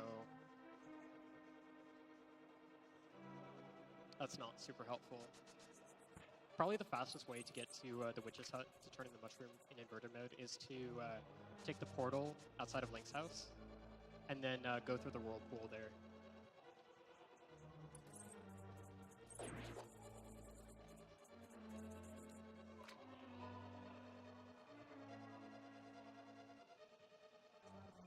Okay, there's my big key. What is my unique item here?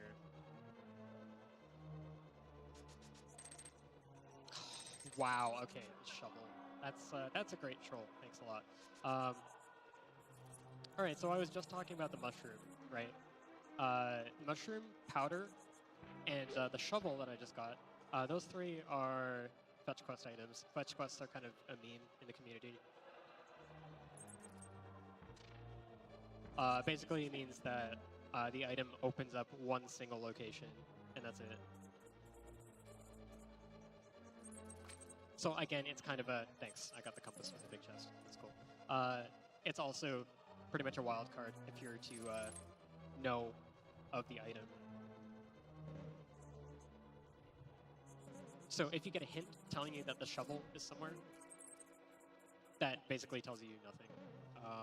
If you see the shovel in plain sight, like on Zora Ledge or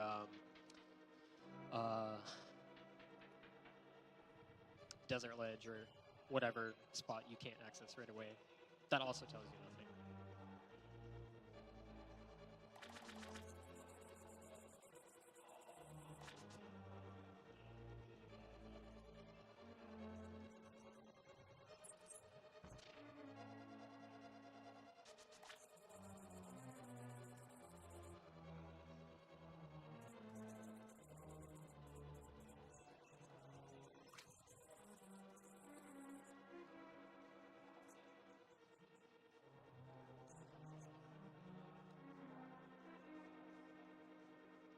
If I move exactly 1 pixel to the left here, I can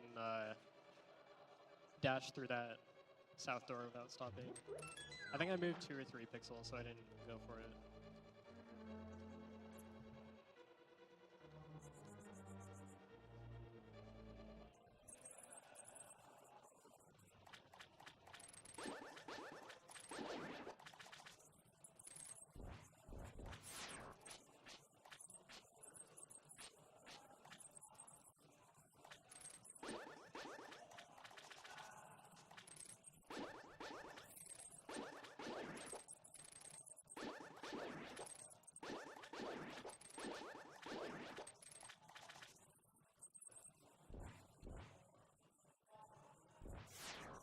Okay, so Fire Rod, I can get a quick kill on the second phase using it to chain hits.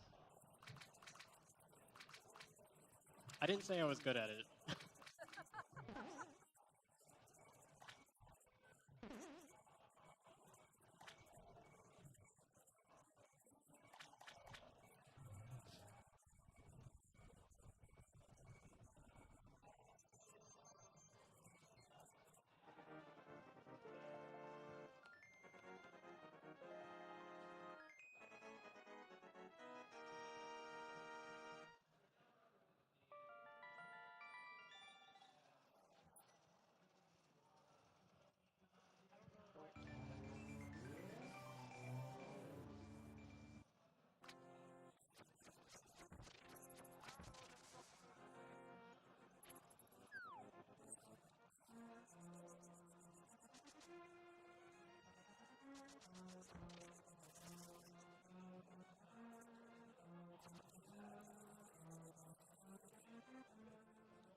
You know, I should be doing something a lot smarter than this right now.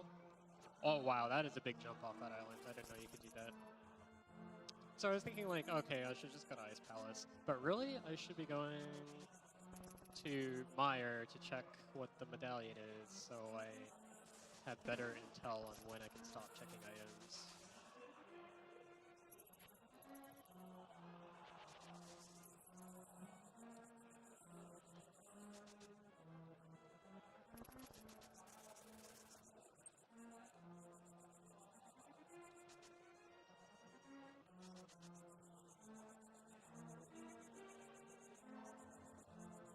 Silver arrows on Desert Ledge.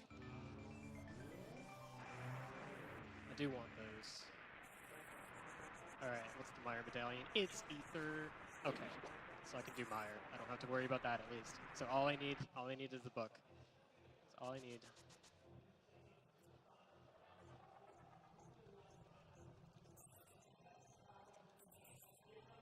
Well, since I'm in the area, I might as well do Meyer now. I got a hint for the western wing of Meyer earlier that told me, I think it was some cache and a map.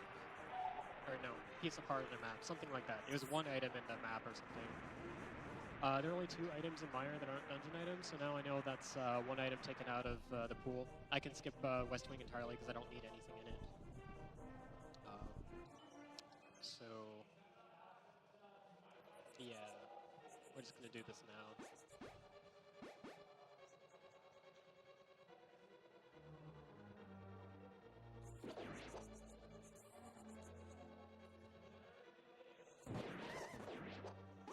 Wow, the splash damage from that fire rod hit actually hit the Popo as well as the Wizard. That was nice.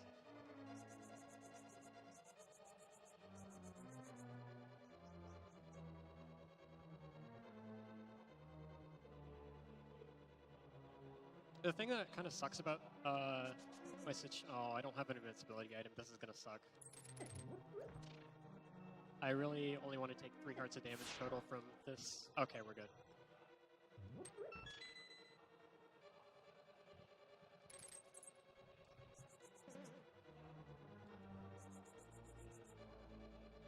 Also, doing that, getting that chest with only 3 hearts is in logic, unfortunately. Because you can actually get a stall post to hit you for half a heart of damage to replace one of the spike hits. Hearts are not accounted for at all in logic, probably because it would be a pain to track in the randomizer how many are available at one time. So, alright, so this is the western wing. I know I don't need anything in it, so I'm just going to skip it. I do have the big key already, but I want to look for the second item in minor.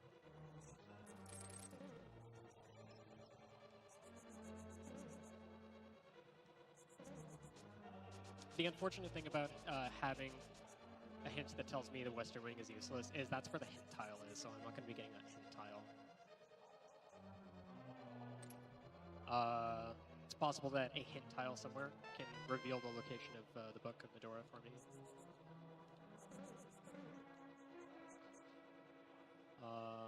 Should maybe think about powdering one of these anti-fairies. Actually should have gone for big chest first, so I didn't waste a key on that door. It doesn't really matter, actually. I have all the Meyer keys anyways. So the last item is on Vitreous. Wow, I completely forgot. Okay, so, minor thing I did not mention about expert mode. Hookshot does not stun enemies.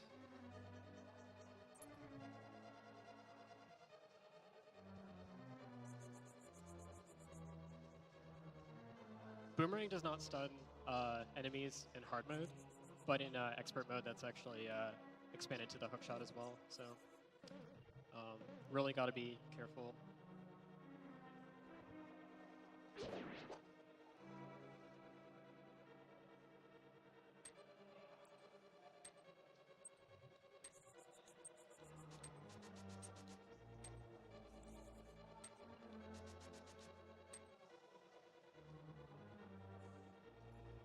This menu is awkward.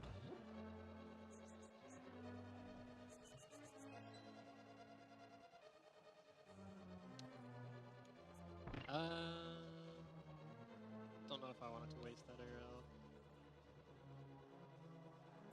Nice, got them both. Okay, so I'll be able to go into Vitreous with full hearts at this rate. Which, yeah, that's actually not going to matter too much versus 4.5.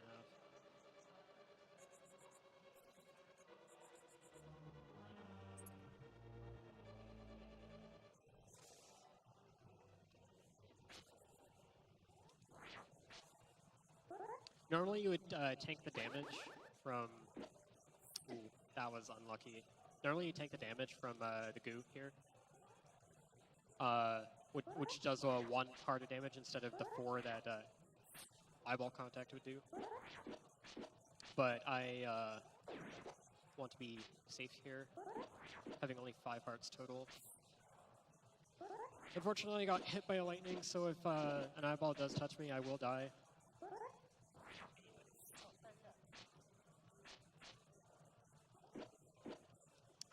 That sucks. Yeah. I gotta go through all that again.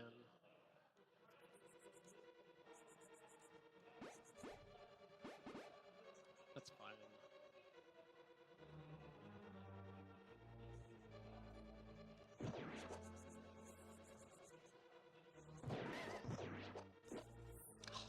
You've gotta be kidding me. I wanted that sword beam. It's like a 2 to 2.5 minute time loss. It's really not too bad. It's bad in the context of a race, but it's not as bad as dying to Cold Stare and Ice Palace, which is still open for me to do. I still have to do that. The nice thing about Ice Palace is it has 3 hit tiles.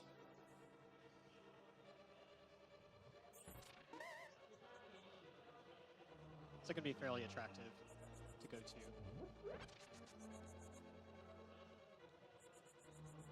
Doing Ice Palace in Go mode. I haven't explained Go mode for people who haven't watched Randomizer before. It's when you have all of the. Most people say it's all the items you need to beat the game, but really, I'd say it's all of the knowledge that you need to beat the game without doing extraneous item checks.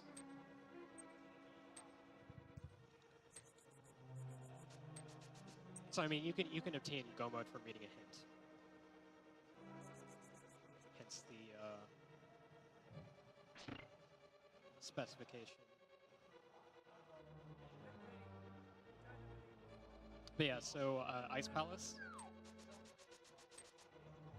Ice Palace is one of the best dungeons to do when you're already in Go mode because you can do a bomb jump that skips most of the dungeon.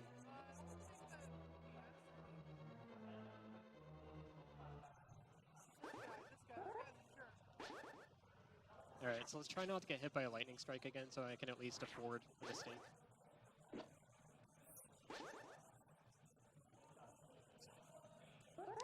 So the eyeballs are somewhat predictable. When they start moving, they will lock onto whatever Link's position is at the time, and they will move towards that. And they will continue moving towards that spot until they reach it, no matter what interrupts it. So if you keep knocking an eyeball back with the sword, it'll keep trying to go to where it initially decided it was going to go. And that's kind of like, that's how you know where they're going to move. You have to sort of pay attention to them in the corner of your eye. It can be difficult to understand for a less experienced player. I watched like the difference between a vitreous fight between somebody that understands that and somebody that doesn't. I've seen it a lot in tournaments. It's a massive difference. Hey, nice useless medallion.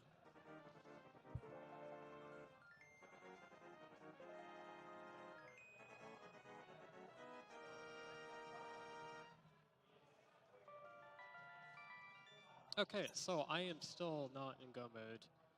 I should do the item checks around here. Where is this mirror gonna take me? Oh, right, okay. Crap. Where's my mirror portal? It was right here, wasn't it? I forgot how inverted works for like the 15th time this run. It's so hard to break that kind of muscle memory where you're like, you have played A Link to the Past for years and years and years, and you're used to how the game works and where you can mirror and not mirror, and then inverted just completely flips that. There's a 300 rupee that I definitely don't need.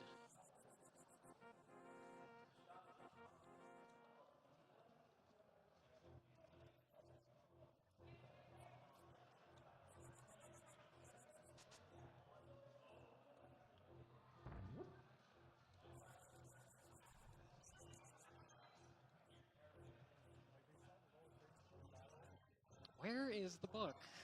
Where is the book? Where is the book?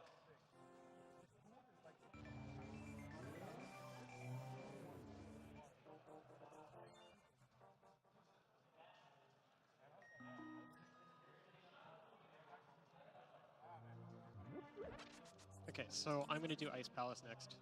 Again, because it has 3 hint tiles, and I do need to beat it.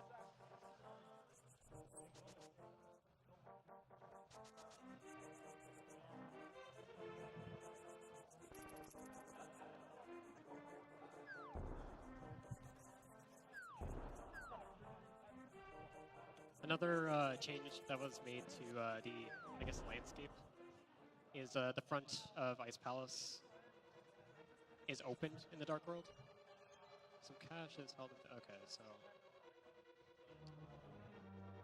the hint that says "with the fishes" refers to either Zora or Catfish.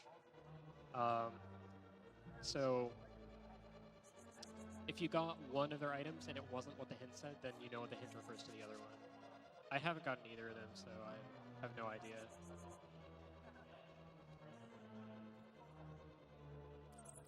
And even if I were to get cash from one of them, because cash is just so like plentiful, it could usually be cash on the other one as well. So it doesn't really tell me anything at this point,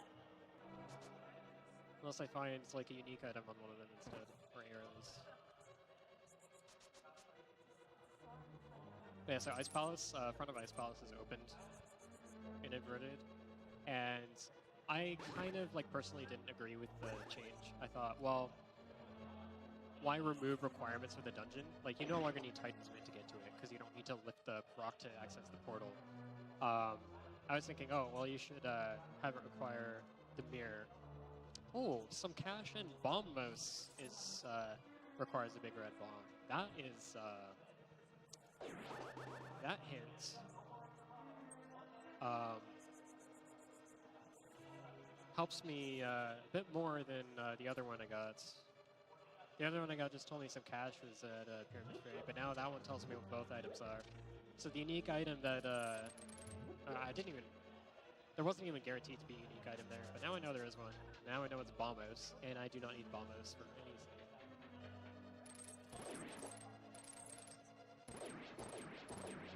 It is the Turtle Rock medallion, but in inverted, you very rarely need the Turtle Rock medallion. We're good. So now I know I don't need to check it. There is one hint left in this dungeon. Okay, looks like I'm going to get to checking it pretty soon. So, first two chests in Ice Palace so far, map and compass. That really sucks. You'd like to find at least like an item or a key. If you find a key early on, then you can go right in the cross room that has the spike trap and access the right side straight away from there. If you do not find a key at the start of Ice Palace, or you find a key but you also find a big key, having the big key will allow you to waste a door, or to waste a key in the basement. So logically, even if that one key is available,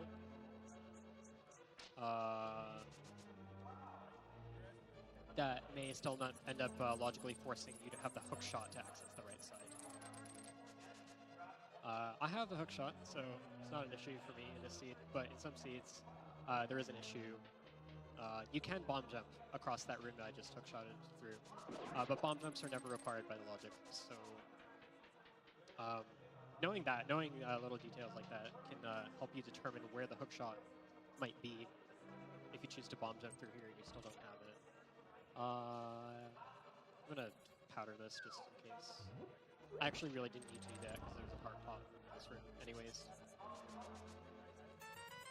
Okay, there is one of the 3 items in Ice Palace. Like another big part of just knowing how to play this randomizer in general is remembering how many items are in each dungeon. It's just something you kind of memorize.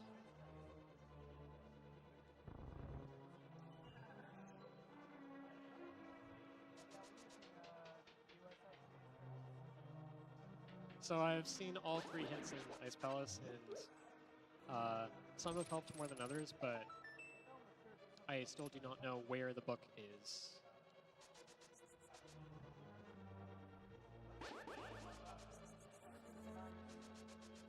So I have 2 of the 3 items now.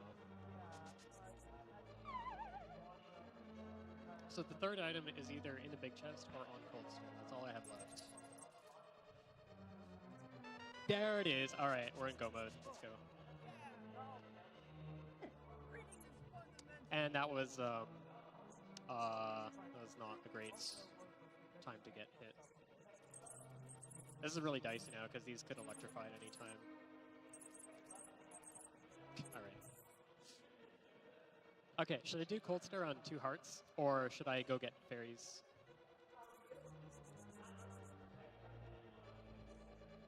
I would like an answer, maybe. Okay, fine, I'm just gonna do Cold Stare on 2 hearts.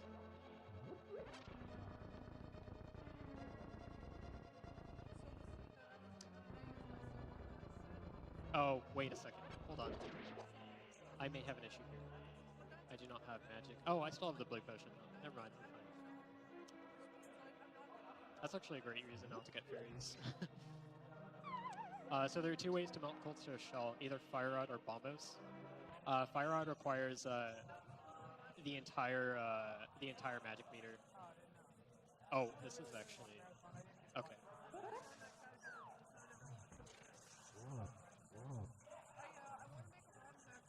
Okay, so this is really really dicey as well.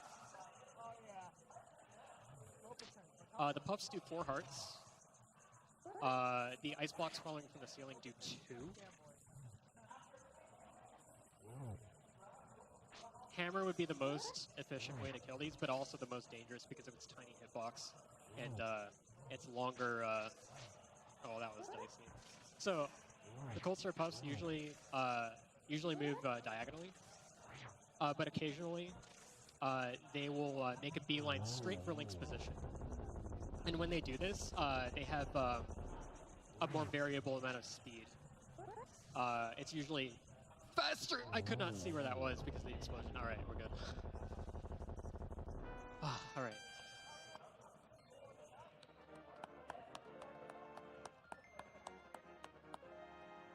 Yeah, so when a puff is not moving diagonally, you know it's making a beeline straight for where Link was when it started moving.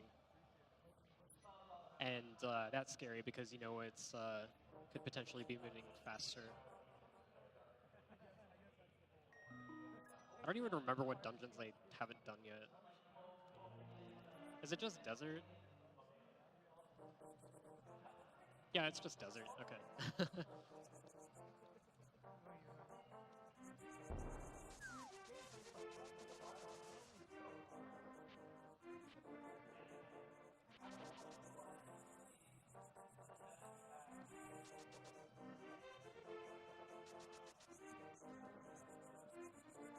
I am not being smart right now.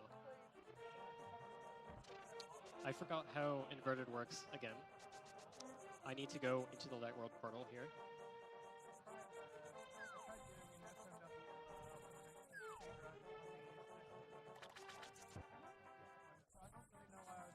Oh, can you not do that, please?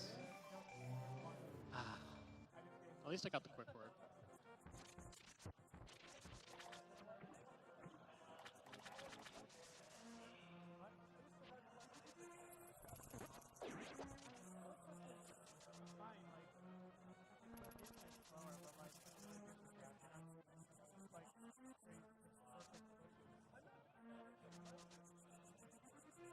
Can I have one?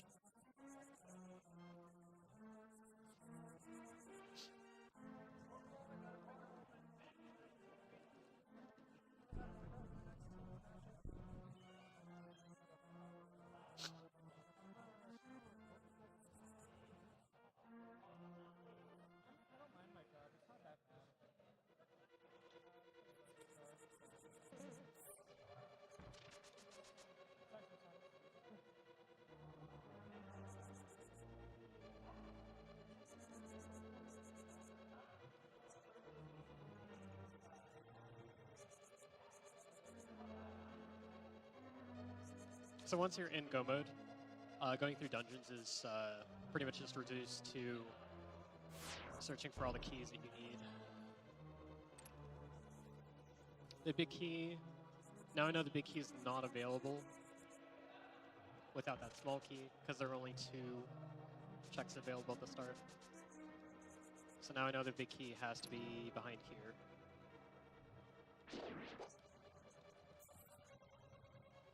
Alright, big key is vanilla.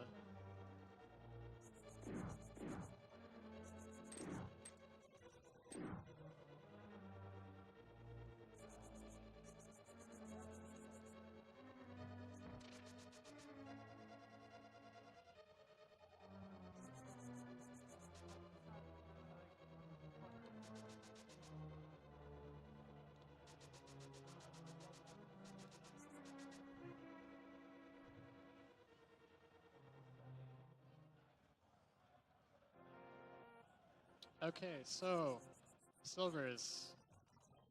are here. Silver arrows in hard or higher difficulties are kind of special.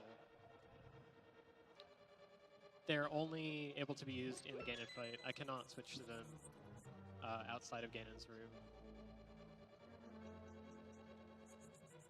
But since I only have Master Sword, they will definitely save significant time there, if nowhere else.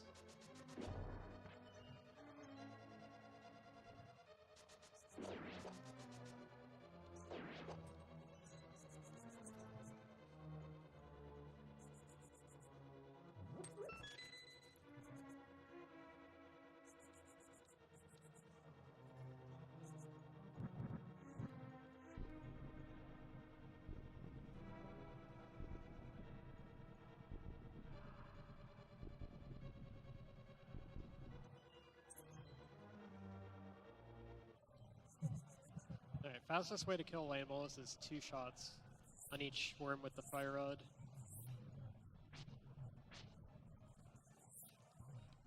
And I've already run out of magic.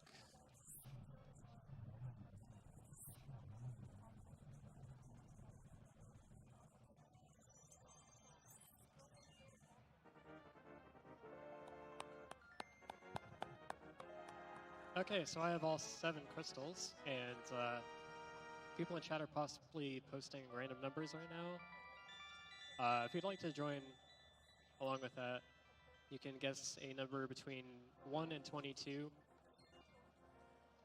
to guess which chest in Ganon's tower is going to have the big key that I need.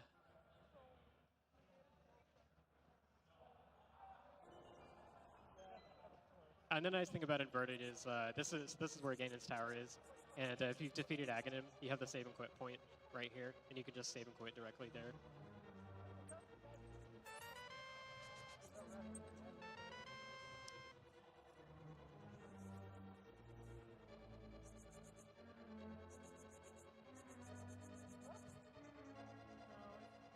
So there are kind of 2 directions you can go.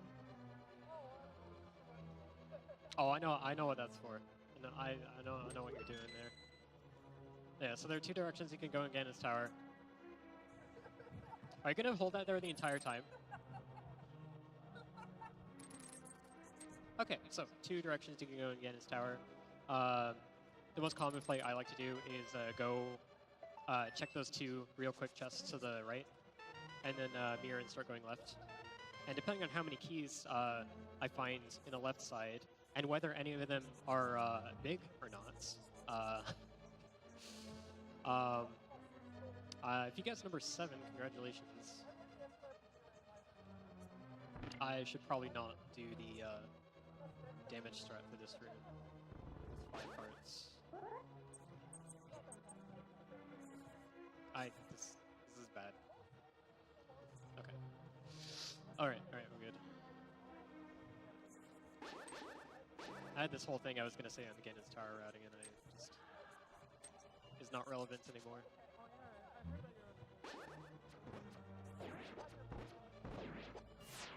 Okay, that was pretty decent. I'm not very good at mimics.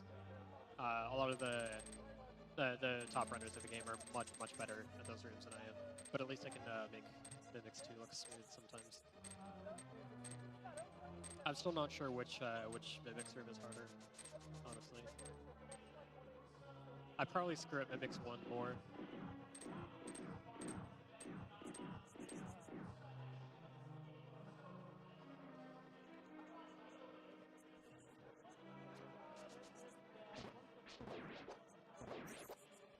Okay, so now I'm going through the gauntlet. This is a series of 5 rooms where you open up the map by accident to get a better read on the enemy positions. It's definitely why I did that, and not because my fingers are large. But 5 rooms where you have to kill all the enemies to proceed. They could be really dangerous. These horse-head enemies, called Zazax, they do 2 hearts of damage if they walk into you. The red ones are scary because they take 2 hits from the Master Sword, and I take 2 hits from a Fireball right now.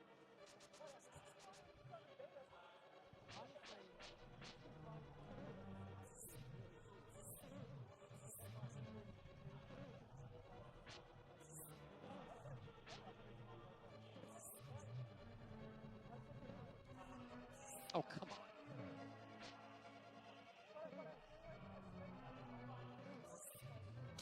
Okay.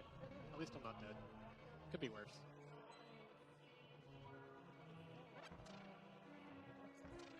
Could be a lot worse. Alright, so through the gauntlet now. Wizard Robes 1.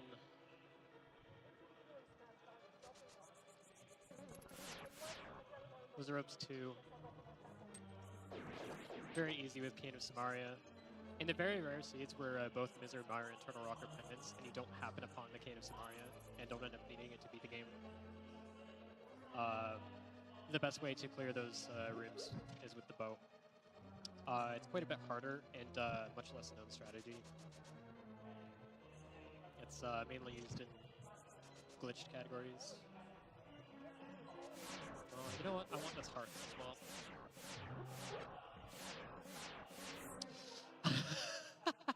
I just walked right into that. I don't. Okay, so I'm gonna. My excuse for that is I usually get the heart first and then go get the magic right after. So I don't normally walk around the stairs that way.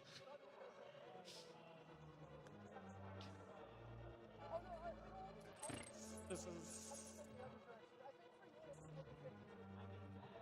That's okay. Those rooms are fun. I wouldn't mind doing them again.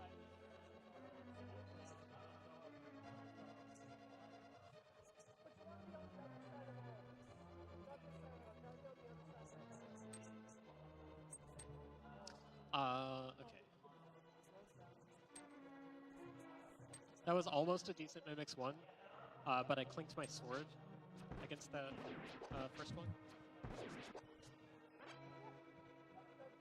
Which caused me to instead put away my sword and not fire my bow when I wanted to.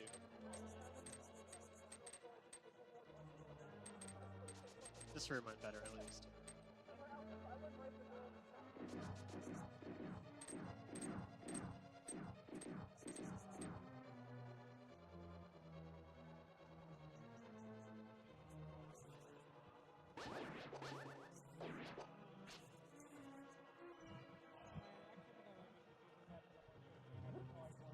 Nice. Oh, that one died. That left Stalfos didn't die because my sword beam hit it instead of my sword sling. That could be an issue, and a rather annoying issue, if you have sword beams from full health.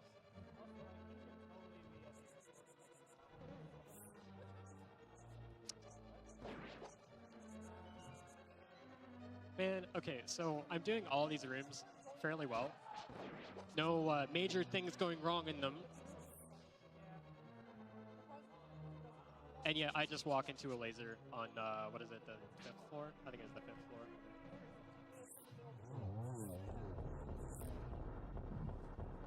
Yeah, I'm not going to use the rest of that magic. Let's actually go for some bow shots. Alright, 2 arrows. There we go.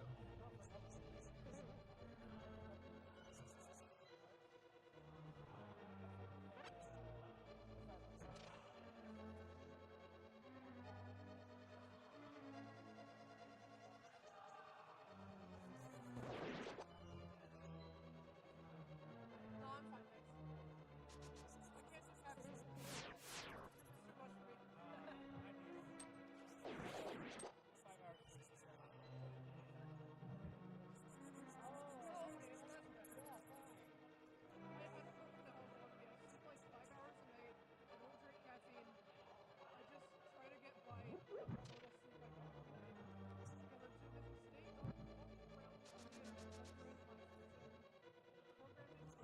Okay, let's get these pods in the correct order this time, please.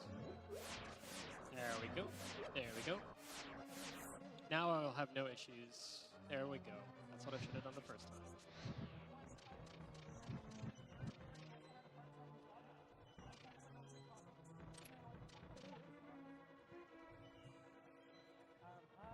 If you're still missing some safety items or silver arrows or things of that nature, people often check the 4 chests that are up here.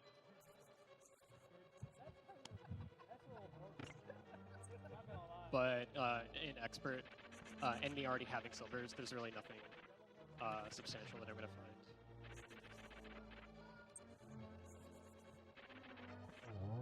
I forgot to switch to hookshot. You can't pause during boss explosions, so I have to wait it out. If you hold diagonal down left there, and you release both directions at the same time, or rather not release both, but if you walk a perfect down left into a dash there, you can dash through the door without bonking it.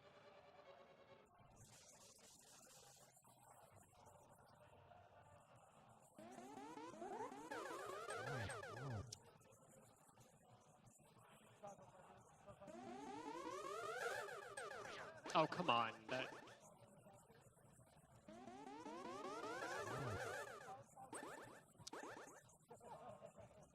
This is 3 out of 6, I think. Okay, whatever. There we go.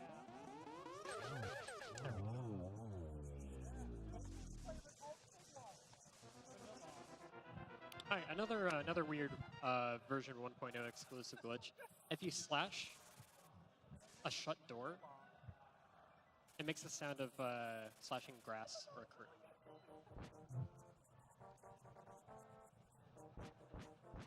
And this is where Ganon is. He just makes a hole in the roof of the castle.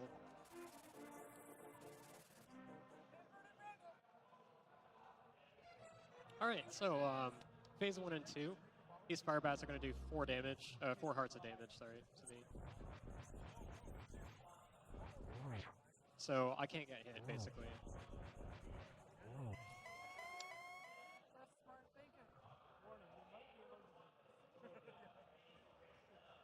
That was an unfortunate ricochet. Maybe I should have paid better attention to.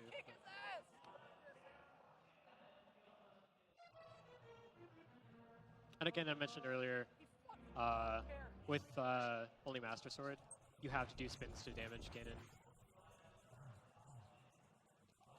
It takes 12 spins to advance each of the first 2 phases. So it's nice if you get him next to the wall here, you can get in double spins. You can die getting in double spins sometimes if you get too greedy.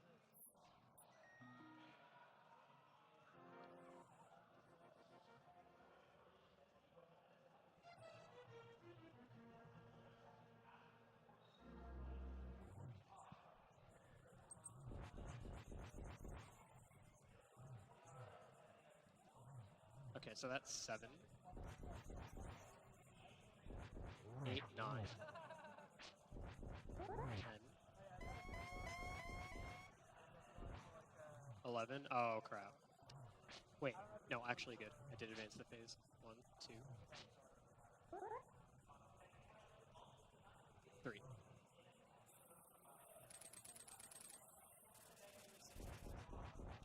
Oh, 4. Crap. I could have gotten, like, 8 hits with this position if you managed to get inside the fire bat ring.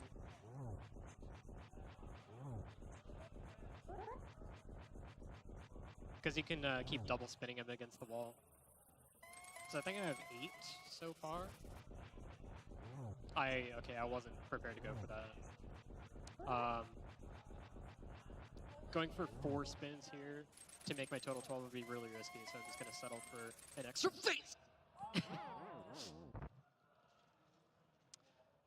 I was really close to dodging that, though. It's fine.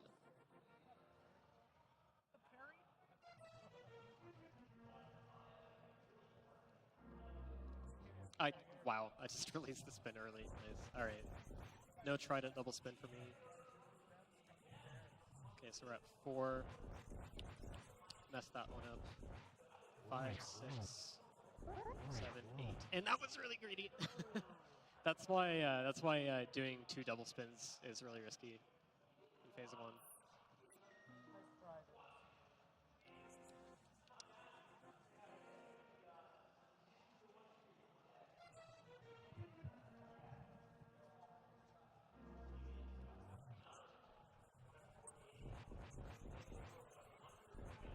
4, 5,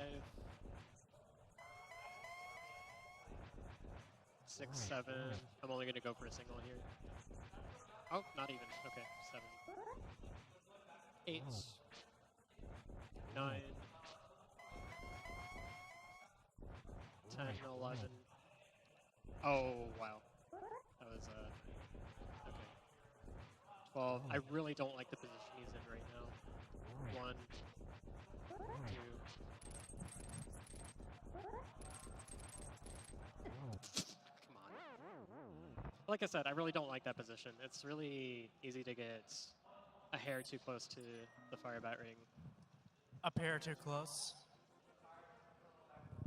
We're just gonna pretend nobody said that.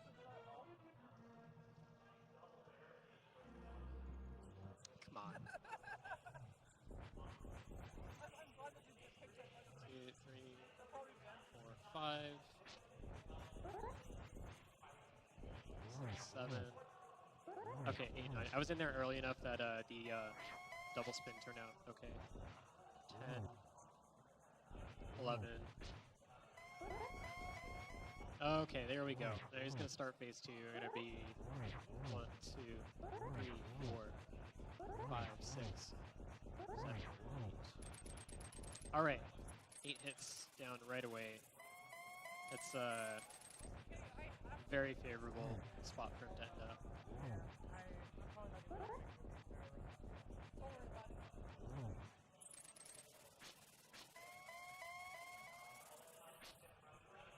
Okay, now I've done phase 2.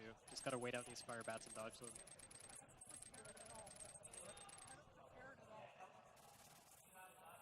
Those are fanning in a really weird direction.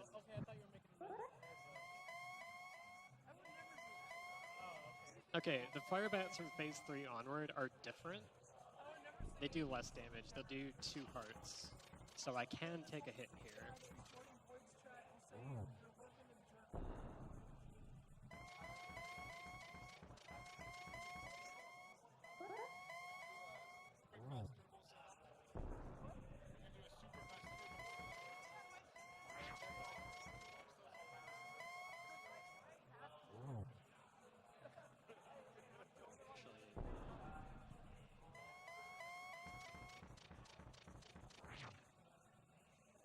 Alright, now I can equip my silvers since I'm in Ganon's room.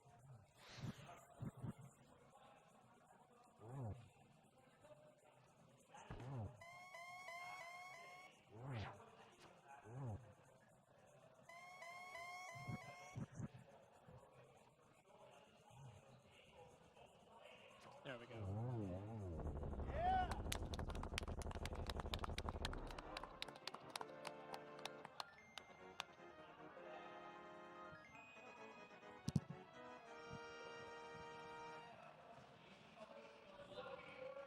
Okay, time.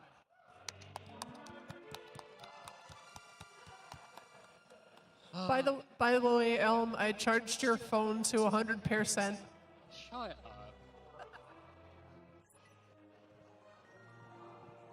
So I blindfold the pedestal. Did 5 hearts green mail. Hope you're happy. That's all I gotta say. It's my fault. I'm at fault here. I donated for this to happen. Not gonna lie. I take full responsibility. But at least it was you. Meaning that you could pull it off. You're one of the only people I know that can actually pull this off. Especially during a marathon. So let's hear it one more time for Elminster people. He's just crazy in a good way. Always impressive as always. And that was a great run, man. Thank So you. I mean, it's a randomizer. It's an inverted randomizer. Expert category on top of that. So thank you so much once again for coming and hanging out with us, showcasing an amazing run with a very high technical level of execution. So we're going to do a quick switch to Pidge with her Super Mario RPG randomizer run. So it's the Super Randomizer double feature block thing. And we'll be right back in a couple of minutes.